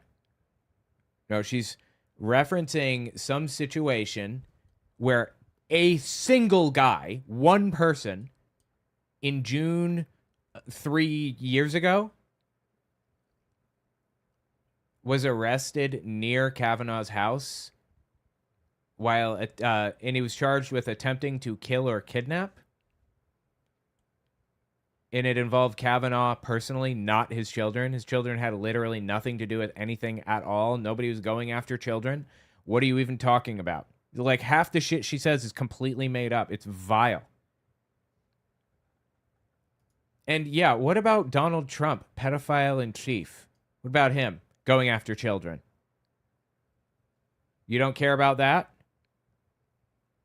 this is who the left is, and they have openly embraced it. For a very long time, they tried to convince the world that they were the tolerant left, and then when nobody was buying it anymore, they fully embraced the hatred. It's why you have people like Maxine Waters publicly stating to go out and harass Trump supporters. Nobody said that. Maxine Waters, if I remember correctly, said Trump supporters are going to pay a social cost to being scumbags down the line. They're going to have to face the consequences of their actions by being ostracized and hated in society for who they are. And that's absolutely true. It's why you have people like Jasmine Crockett sitting in Congress saying F him during the moment of silence for Charlie Kirk. That did not happen either. Complete and total nonsense. This is all lies. Lie after lie after lie with this girl. Because they know exactly who they are, and if you stray from the beaten path, then they are going to come after you, and they are going to come after you hard. Unless you're a Muslim. Then all of a sudden, all of their beliefs no longer matter because you have one side, right? If you say that, if you even think that it's a sin to be gay in your religion, then you are a hateful bigot. But Islam comes in and says to throw gay people off of roofs, and suddenly that's fine. And you're No, that's not fine. Nobody likes that about Islam. People have the right to practice their religion the way that they see fit as long as they're not affecting other people's lives. Why is it that these people cannot, like, get a grip on that concept? Why is it so difficult for people to understand the concept of minding your own fucking business? They just do not get it. There is nothing that will pierce that thick fucking skull of theirs to help them understand. Nothing. Mind your own business until it interferes with you personally. Someone wants to get gay married, leave them alone. They can get gay married if they want because it doesn't affect you in any way. not allowed to question that. And if you say that, well, guess what? You're pinkwashing. Meanwhile, you're just actually telling the truth. Pinkwashing? What? I'm sorry. I don't understand what you just said. Roofs, and suddenly that's fine, and you're not allowed to question that. And if you say that, well, guess what? You're pinkwashing. Meanwhile, you're just actually telling the truth. I don't understand what she's even talking about right now. She's a fire hose of falsehoods, all on her own in 15 seconds. Yeah, it's just lie after lie after lie. They're feminist, and if you are not a feminist, then you are a woman hater, right? You're No. misogynistic. You're playing into the patriarchy, and you need to just hush up. No. Hands off of women's bodies unless you're a Muslim, right? No, not right. Literally none of this is right. Because Muslims believe in things like concubines, which are sex slaves. They believe that... No, concubines are not sex slaves. Arranged marriages would be, that kind of thing. But having, being in a polyamorous relationship is not a sex slave relationship. It's just complete nonsense. Everything out of her mouth is a lie. It's insane. She is almost as good at it as Charlie Kirk. Wife has no ability to say no to sleeping with her husband, and if she does, well, guess what? She's going to be cursed until morning by angels. Wait, is it any different in Christianity? Does a wife have the right to say no to her husband? No, she doesn't, of course, in Christianity. That is not allowed. Why aren't you talking shit about Christianity? Why is it just Islam? Obviously, it's because it's xenophobia. It's bigotry. Something I don't like. There's no moral consistency to be found here. Yeah, I don't like how Islam treats women at all. I'm disturbed and disgusted by it. But I'm also disturbed and disgusted by Christianity and how it treats women. Can she say the same? No, she can't. Because she is a Christian. She's a Christian nutcase, in fact. She's not just a Christian nutcase, she's let me rephrase. Hang on. Actually, yeah, no, she is a Christian. She's not just a Christian nutcase. She's also a pro-Israel nutcase, like Zionist all the way. We need Israel to control the region before Jesus can come back. The whole 9 yards. It's nuts. She'll sit there and try to give her opinion, but guess what? It's worth half that of a man's, and all of a sudden the left has no qualms about it. No, I do. But it's their business, not mine. I will criticize it from over here. Well, you are trying to legally force them to not exist anymore in the United States. See how that's different? You see, what's so fascinating about this is previous radical Muslims have come out and said that when they wanted the downfall of this country before they fixed their ideology, they would vote for the left because they knew that this downfall of this country would come from the left. Who the fuck are you talking about? Radical Muslims came out and said that? Who? Give me a name. It happened throughout history, right? This is not a guessing game. The reason why the IRGC was able to take over Iran was because they used communists as useful idiots, and then once That's a lie. This is just a flat out lie. the communists helped them to win this war, guess what? They executed all of them. And I see our country going down that very same dangerous path. Well, it's a lie. That didn't happen. The UK has already fallen to it, right? We Another lie. have so many case studies of it actually happening, and for some reason the left thinks, well, it won't happen here. I got news for you. It will. She is so incredibly cringy and terrible. She desperately needs to shave that broccoli haircut, that female version of a broccoli haircut. Please, I will pay for the clippers. Please, shave it all off. It would be better than what you've got right now. She's an absolutely awful person. Tell me your thoughts. I may actually split this into 2 videos. That was 2:43. Yeah, I probably will. That's really, really long. That was an hour of listening to her yap. Certified yapper. All right, 1 second. I have more videos, more subjects to hit. Young Earth creationism. Pedo, dingdongs. Wait, what was this one? Oh, yes, that's right. No, I hit that. Close group. Dingdongs, close. MTG, I already hit it. Close. Yuck. MAGA Dark Web.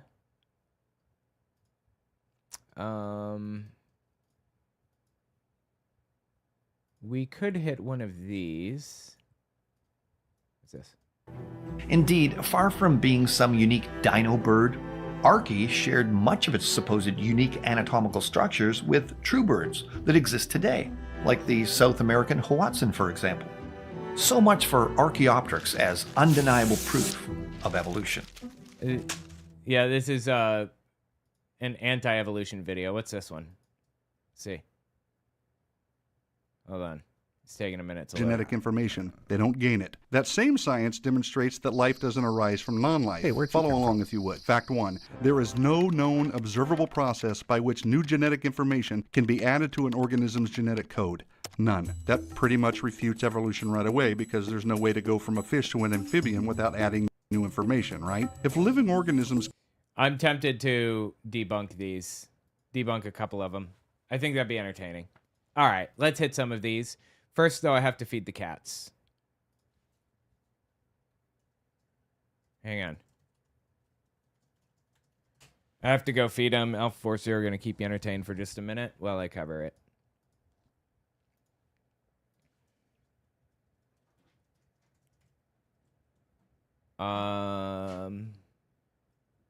Marjorie Taylor Greene, Errol Musk, Bible quiz, 1, 2, 3, 4, 5, 6, 7.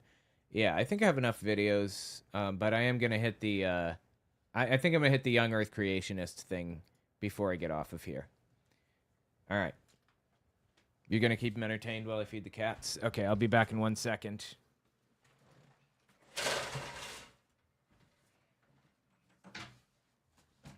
Hi guys, I'm back. He just turned on the hallway light. I'm gonna have to turn that off again when he gets back. I cannot sleep with any lights at all ever.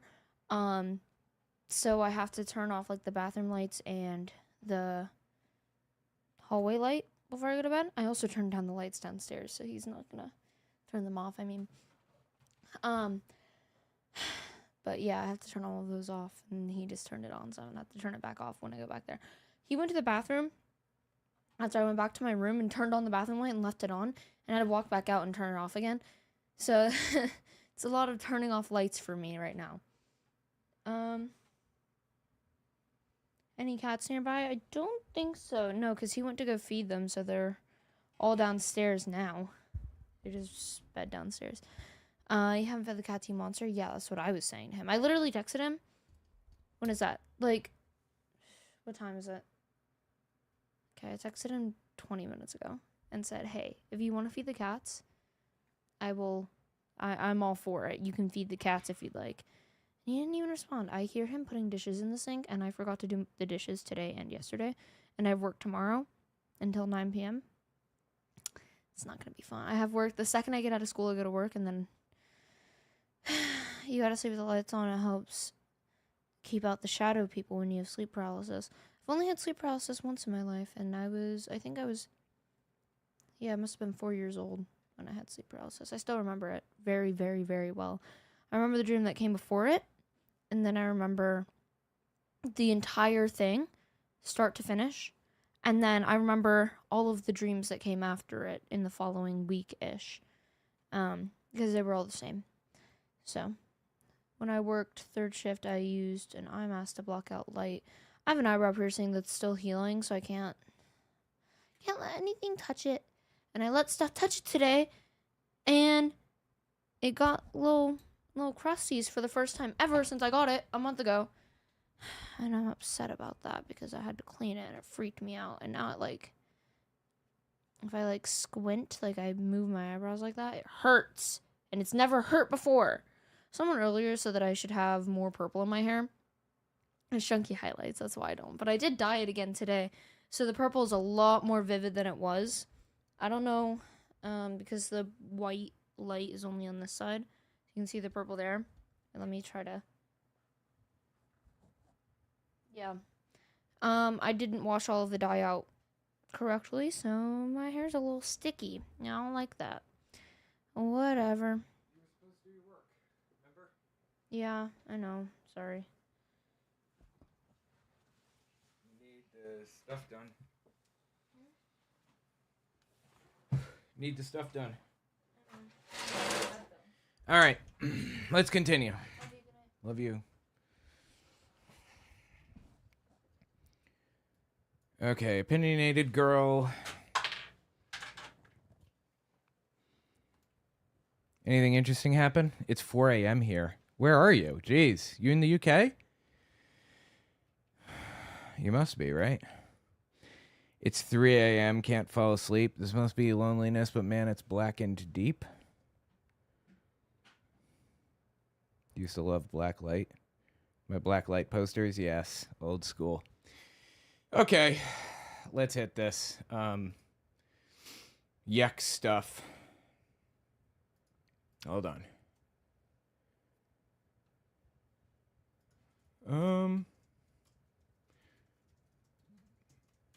One second here.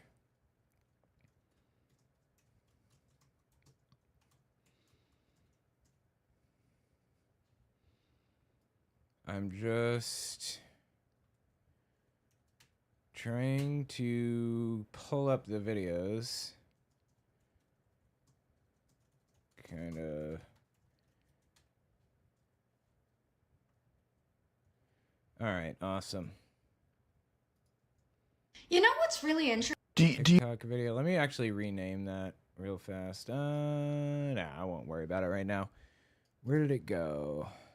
Young Earth Creationism. Oh, Steven Anderson So too. what- I forgot there was a Steven Anderson video.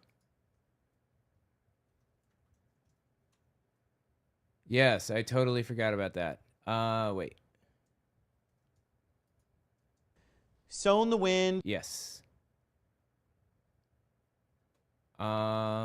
Let's see. Just looking at my videos here. Edit suggested title. Don't Somalia My Minnesota. Steven Anderson. Sermon on Islam. Immigration.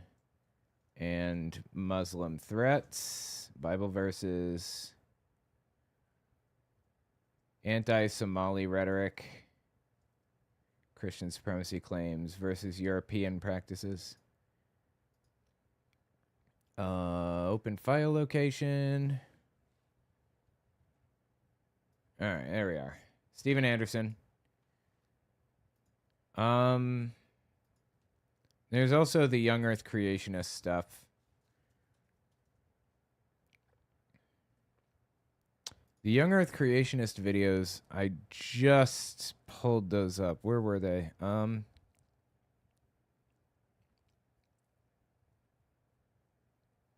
I just had those earlier. I just downloaded them. Where did they go? Here it is. Got it.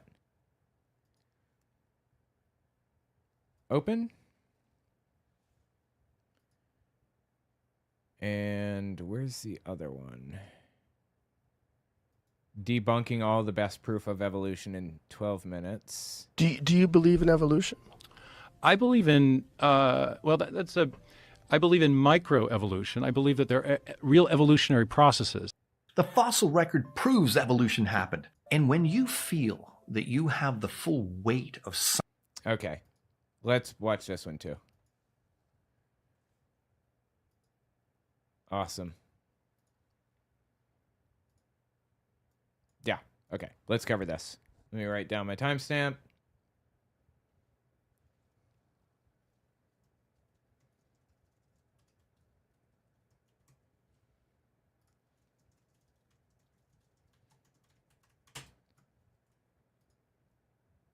Young Earth creationism, and we are at 253. All right. So I came across this Young Earth creationist video or whatever. I think it's like 12 years old or something. I want to watch this video and debunk some of it. It's on evolution and how evolution isn't real. Check this out. Has proven evolution, therefore. Hang on. You hear this one a lot. Science has proven evolution, therefore evolution is true. Since evolution is true and Christians don't believe it, then Christians don't believe science and they aren't rational people. Really, let's put that claim to the test. First off, evolution in the sense that things change is evident. No rational person disputes that. That's true. Okay, things change. Yep. That's all you need. Things change and you need time. Those are the only two components to this, basically. Therefore, rational Christians believe it. We can observe change, but evolution in the sense that life came from non-life and then that life began to randomly generate new genetic... Okay, that's not evolution, that's abiogenesis, that life came from non-life. We're not talking about abiogenesis. Although we had some breakthroughs in 2024 and 2022, I believe, that in my opinion unequivocally prove abiogenesis is possible. We can come from non-life. That is absolutely true. What we're talking about really, though, is evolution, which is the second half of his description here. Generate new genetic information, and over time it eventually produced humans, is something entirely different. It's really not. And something that quite honestly doesn't hold up against science. In other words, evolution in the sense of molecules to man is not scientifically plausible and yes, it is. Therefore should not be viewed as scientific fact. Quite honestly, it is in great opposition to science, that is, observational science. Oh my god, dude. They're drawing this stupid distinction between observational and what was the other, experimental or something? Kind of science we can test and repeat and use our five senses to understand. Science demonstrates that over time, living organisms lose genetic information. They don't lose genetic information. They don't just lose genetic information. Let me explain. There are three pillars of evolution. There's gene duplication, there's gene mutation, and then there's selection. There are selection pressures. When you reproduce, large chunks of your DNA are duplicated. You have extra blue eye genes and extra light skin genes or whatever. And then you get mutations. When you reproduce, when you have a child, you're going to have a number of mutations. I think with human children, it's something like an average of 70 mutations or something per kid. That could be off base. But you get some random number of mutations. Some of those are beneficial. Some of them are not. Over a long enough period, selection pressures apply. Those who are more attractive, but you know, their genes make them more attractive, or those who can jump higher, or those wose are smarter or whatever, have a slight edge, an advantage. Those are the only three things that you need to accept evolution. That's it. Now, Ken Ham can try to create this ridiculous distinction between observational science and whatever other stupid bullshit he wants to fabricate here.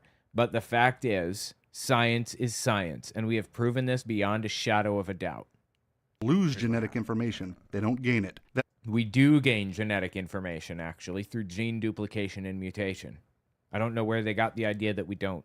Same science demonstrates that life doesn't arise from non-life. Follow along if you would. Fact 1. There is no known observable process by which new genetic information can be added to an organism's genetic code. That's simply false. Like, what the fuck are you even talking about? I just outlined it, and we've known about this for many, many, many years, decades, generations. Gene duplication, gene mutation, and selection. None. That pretty much refutes evolution right away because there's no way to go from a fish to an amphibian without adding new information, right? If living organisms cannot produce new genetic information, but they can, how can anything gradually change into something of higher intelligence or form or complexity? That is, how can anything evolve from an amoeba to a man without adding new genetic information? It did! My God, this is such complete bullshit. The answer, of course, is that it can't. Plain and simple. Now, some have speculated and they have imagined all kinds of things, and they brought in artists to produce creative renderings based on guesses, and they have been successful in telling a very convincing story that humans evolved from ape-like creatures. No, we didn't evolve from ape-like creatures. We are apes. We are apes. Human beings are the fifth great ape, I believe. It's the fifth. It's not about a convincing story or whatever other thing. That's what we are. We didn't come from monkeys. But those are just drawings, people. They're just stories. But what we really observe is humans are humans and apes are apes. Now, if fact 1 buried evolutionary thinking deep into the Precambrian soil, this next fact, fact 2, tosses so much sediment on it that not even the greatest team of paleontologists with the latest subterranean gizmo could dig up the remains. Check this out. Dude, this is such a cringy video. Never, again, never has it been observed that life can come from non-life. It's not true. We have observed that it's possible that life can come from non-life. We haven't observed life coming from non-life yet, but we did have some breakthroughs in 2024. Again, what does this have to do with evolution? Absolutely nothing. Evolution is just a fact. I'm sorry you don't like that. Here are 2 major scientific evidences against evolution. I reiterate for clarity, life has never been observed to come from non-life, and there is no known, observable process by which new genetic information can be added to the genetic code of an organism. That's just a lie. This is just complete bullshit. So, molecules to man evolution doesn't really make scientific sense. Yet we are all here, and life is all around us in various forms. Although evolution cannot account for this, the Bible can. Okay, now we're getting the preachy stuff. The Bible reveals that the all-powerful, all-knowing, supernatural God created the heavens and the earth out of nothing, and all life according to its kinds, that is, each with its own set of genetic information. So, again, what the Bible reveals makes sense of what we see and understand. But it doesn't make sense of it. In fact, it makes it more confusing. It's nonsense. You had to come up with this big, twisting, winding, ridiculous story to explain what you think the Bible meant. You have a whole organization, Answers in Genesis, dedicated to fabricating explanations that do not add up logically or mathematically. And you're telling me the Bible explains it? Please. Evolution does not. Enough said. Anyway, You hear this? Yeah, that's one of the videos from Answers in Genesis. I have more stuff, dude. These people are so cringy and terrible. By the way, if you want to watch like long form stuff with me, I think pretty soon I'm going to be watching like Christian movies on my Owen Unfiltered channel. Link in the description. It's super fascinating. Super fascinating, some of these movies, so check it out.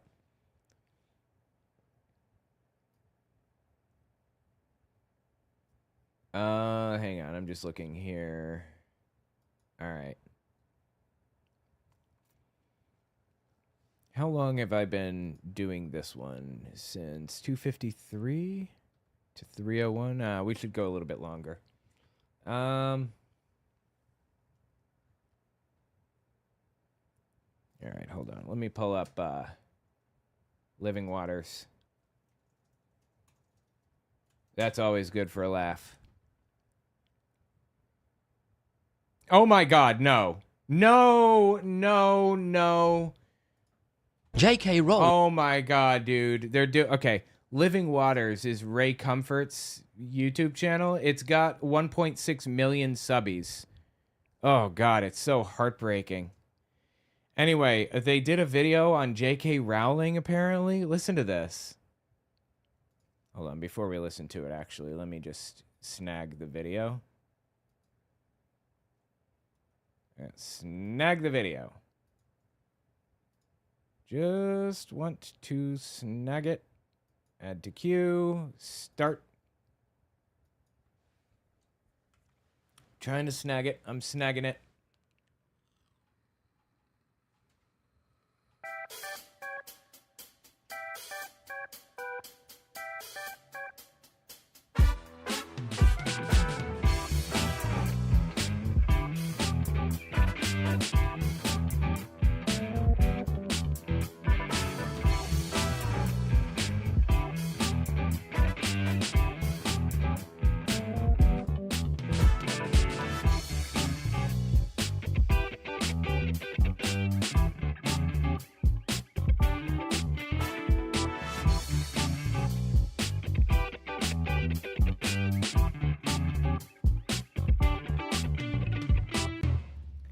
Almost done.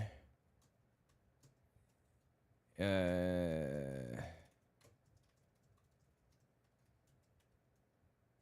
on. Post download. I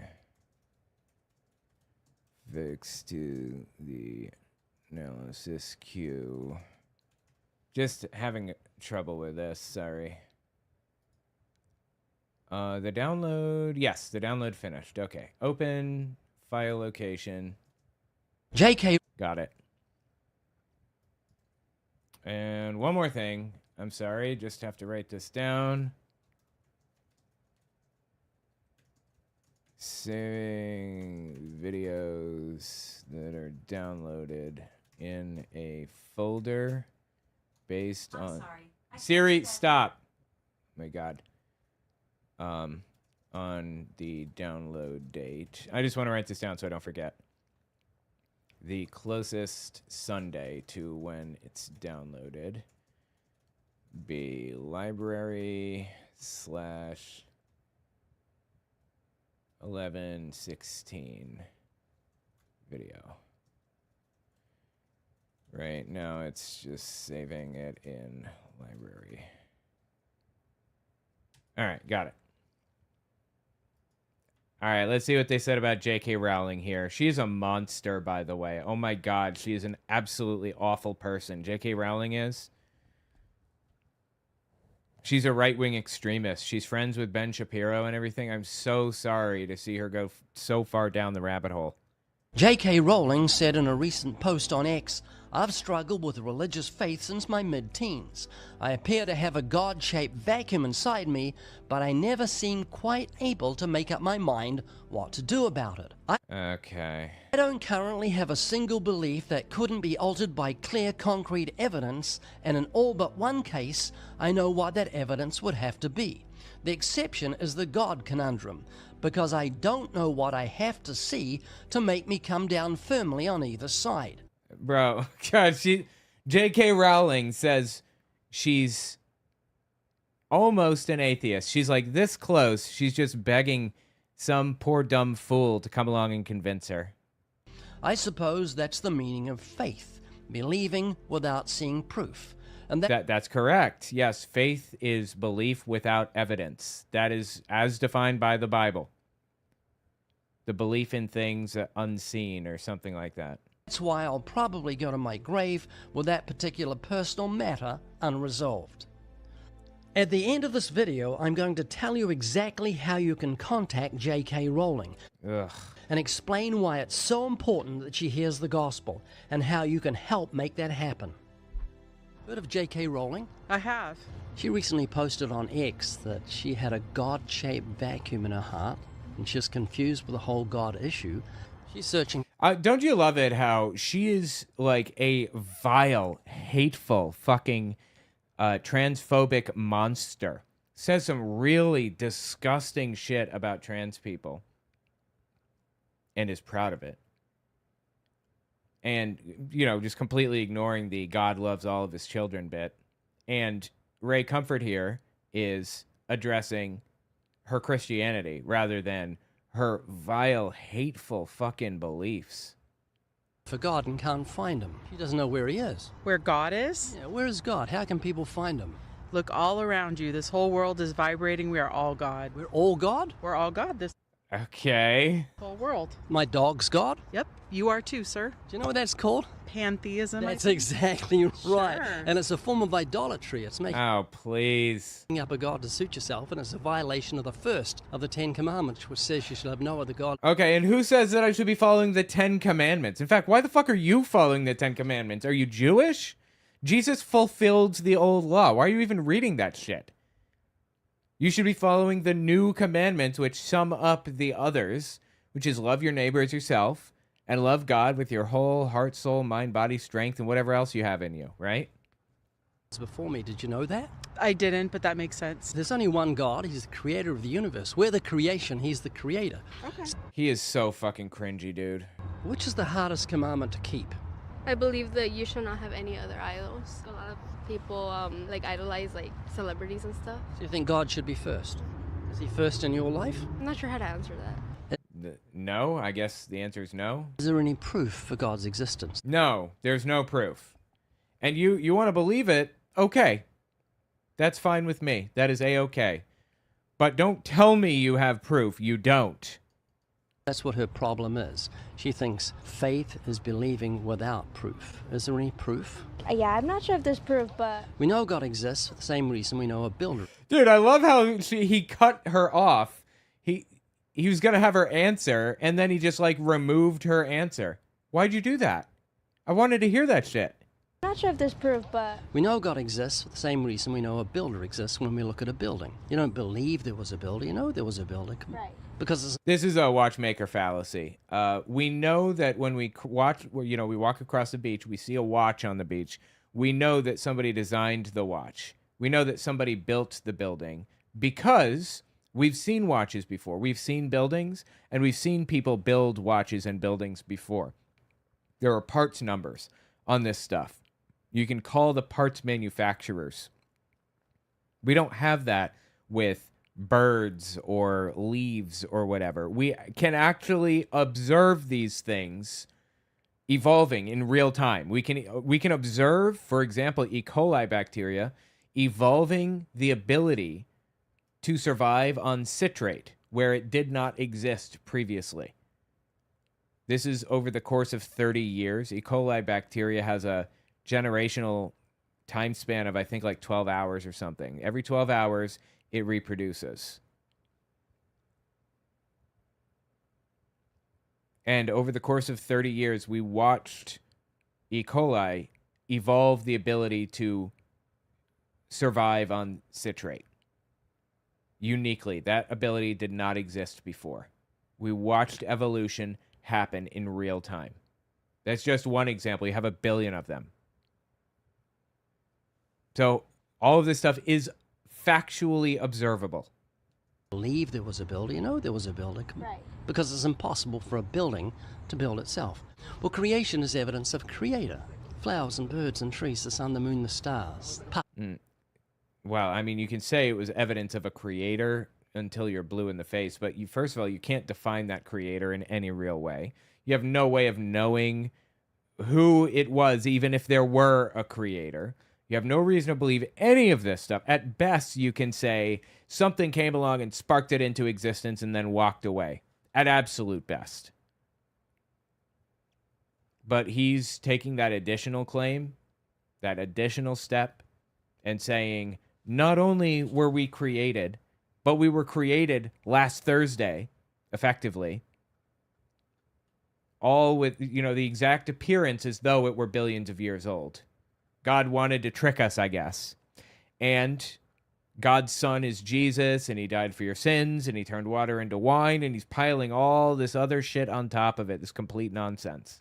Puppies and kittens, the marvels of the human eye, the miracle of childbirth, the human brain, male and female, all these things show us the genius of God's creative hand. And that's what the Bible says. The invisible things of Him from the creation of the world are clearly seen, being understood by the things that are made. So we don't need proof of God's existence because we have creation. Well, then it would be proof, right? We would still need proof. The Bible speaks of faith in God, speaking of trusting His integrity. In the same way, we trust pilots, we trust brain surgeons, we trust doctors. Why do Okay, well, God is royally fucking this up if that's the case. we trust doctors? Because we've got information about them. He's a good doctor, I can trust him. Or he's a good surgeon. Or Because evidence. It's evidence-based, actually. It's not just, he's a good doctor, I trust him. It's, I have evidence he's a good doctor, I trust him. pilot. We trust our lives to a pilot because we know the airlines only choose pilots with integrity and ability. Well, the Bible is the revelation of God's character and nature. And the scriptures say it's impossible for God to lie. That means everything He says you can trust. No, but God does lie, like all through the Bible, right? Hold the phone 1 second.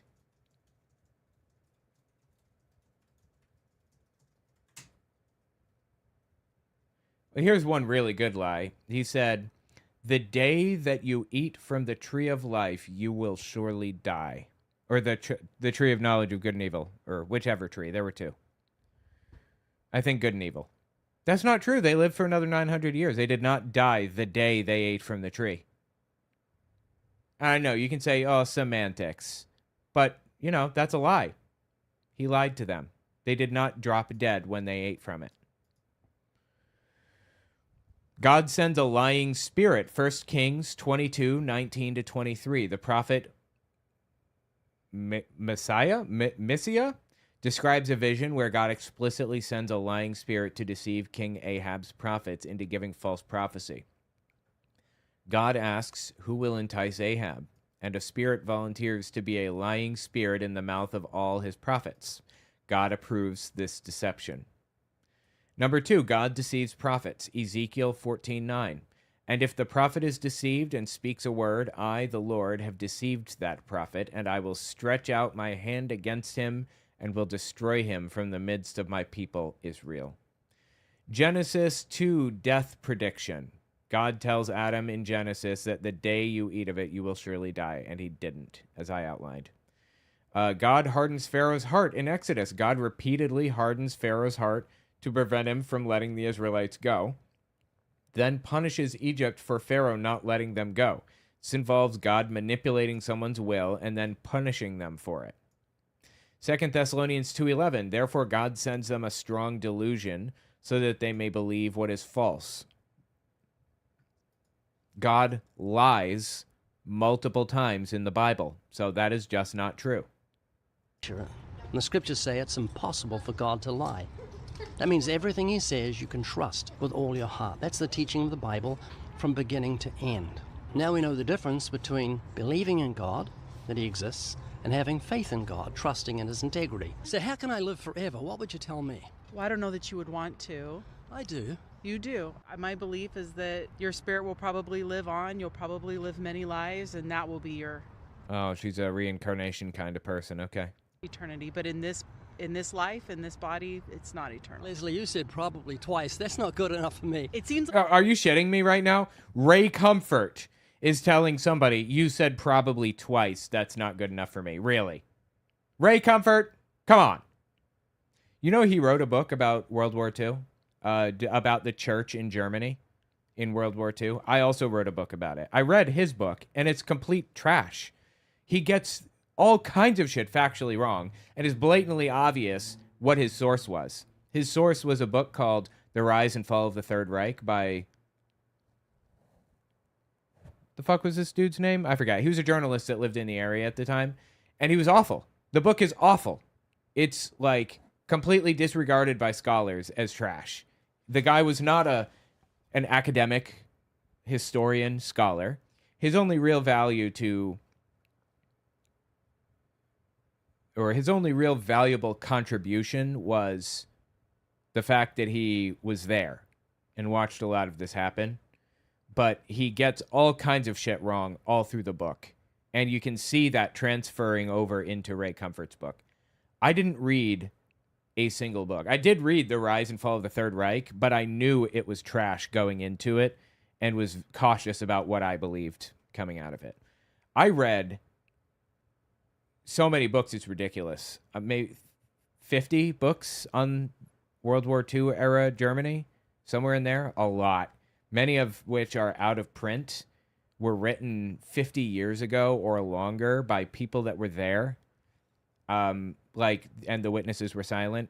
I read that one. That's from the 70s, I think. Written by a guy that was one of the pastors there. Wolfgang Gerlach. I read Richard J. Evans and a bunch of other stuff. Ray Comfort very obviously read a single book on the subject and then thought he was an expert on it. It was trash.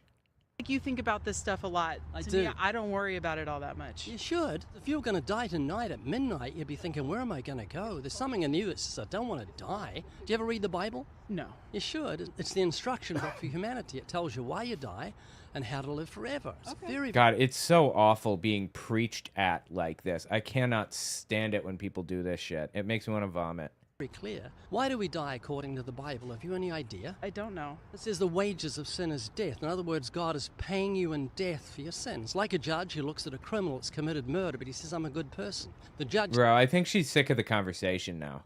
says, I'm going to show you how serious your crime is. I'm giving you the death sentence. This Rise and Fall of the Third Reich by William Schreier. Yes, that's the one. It's not a good book.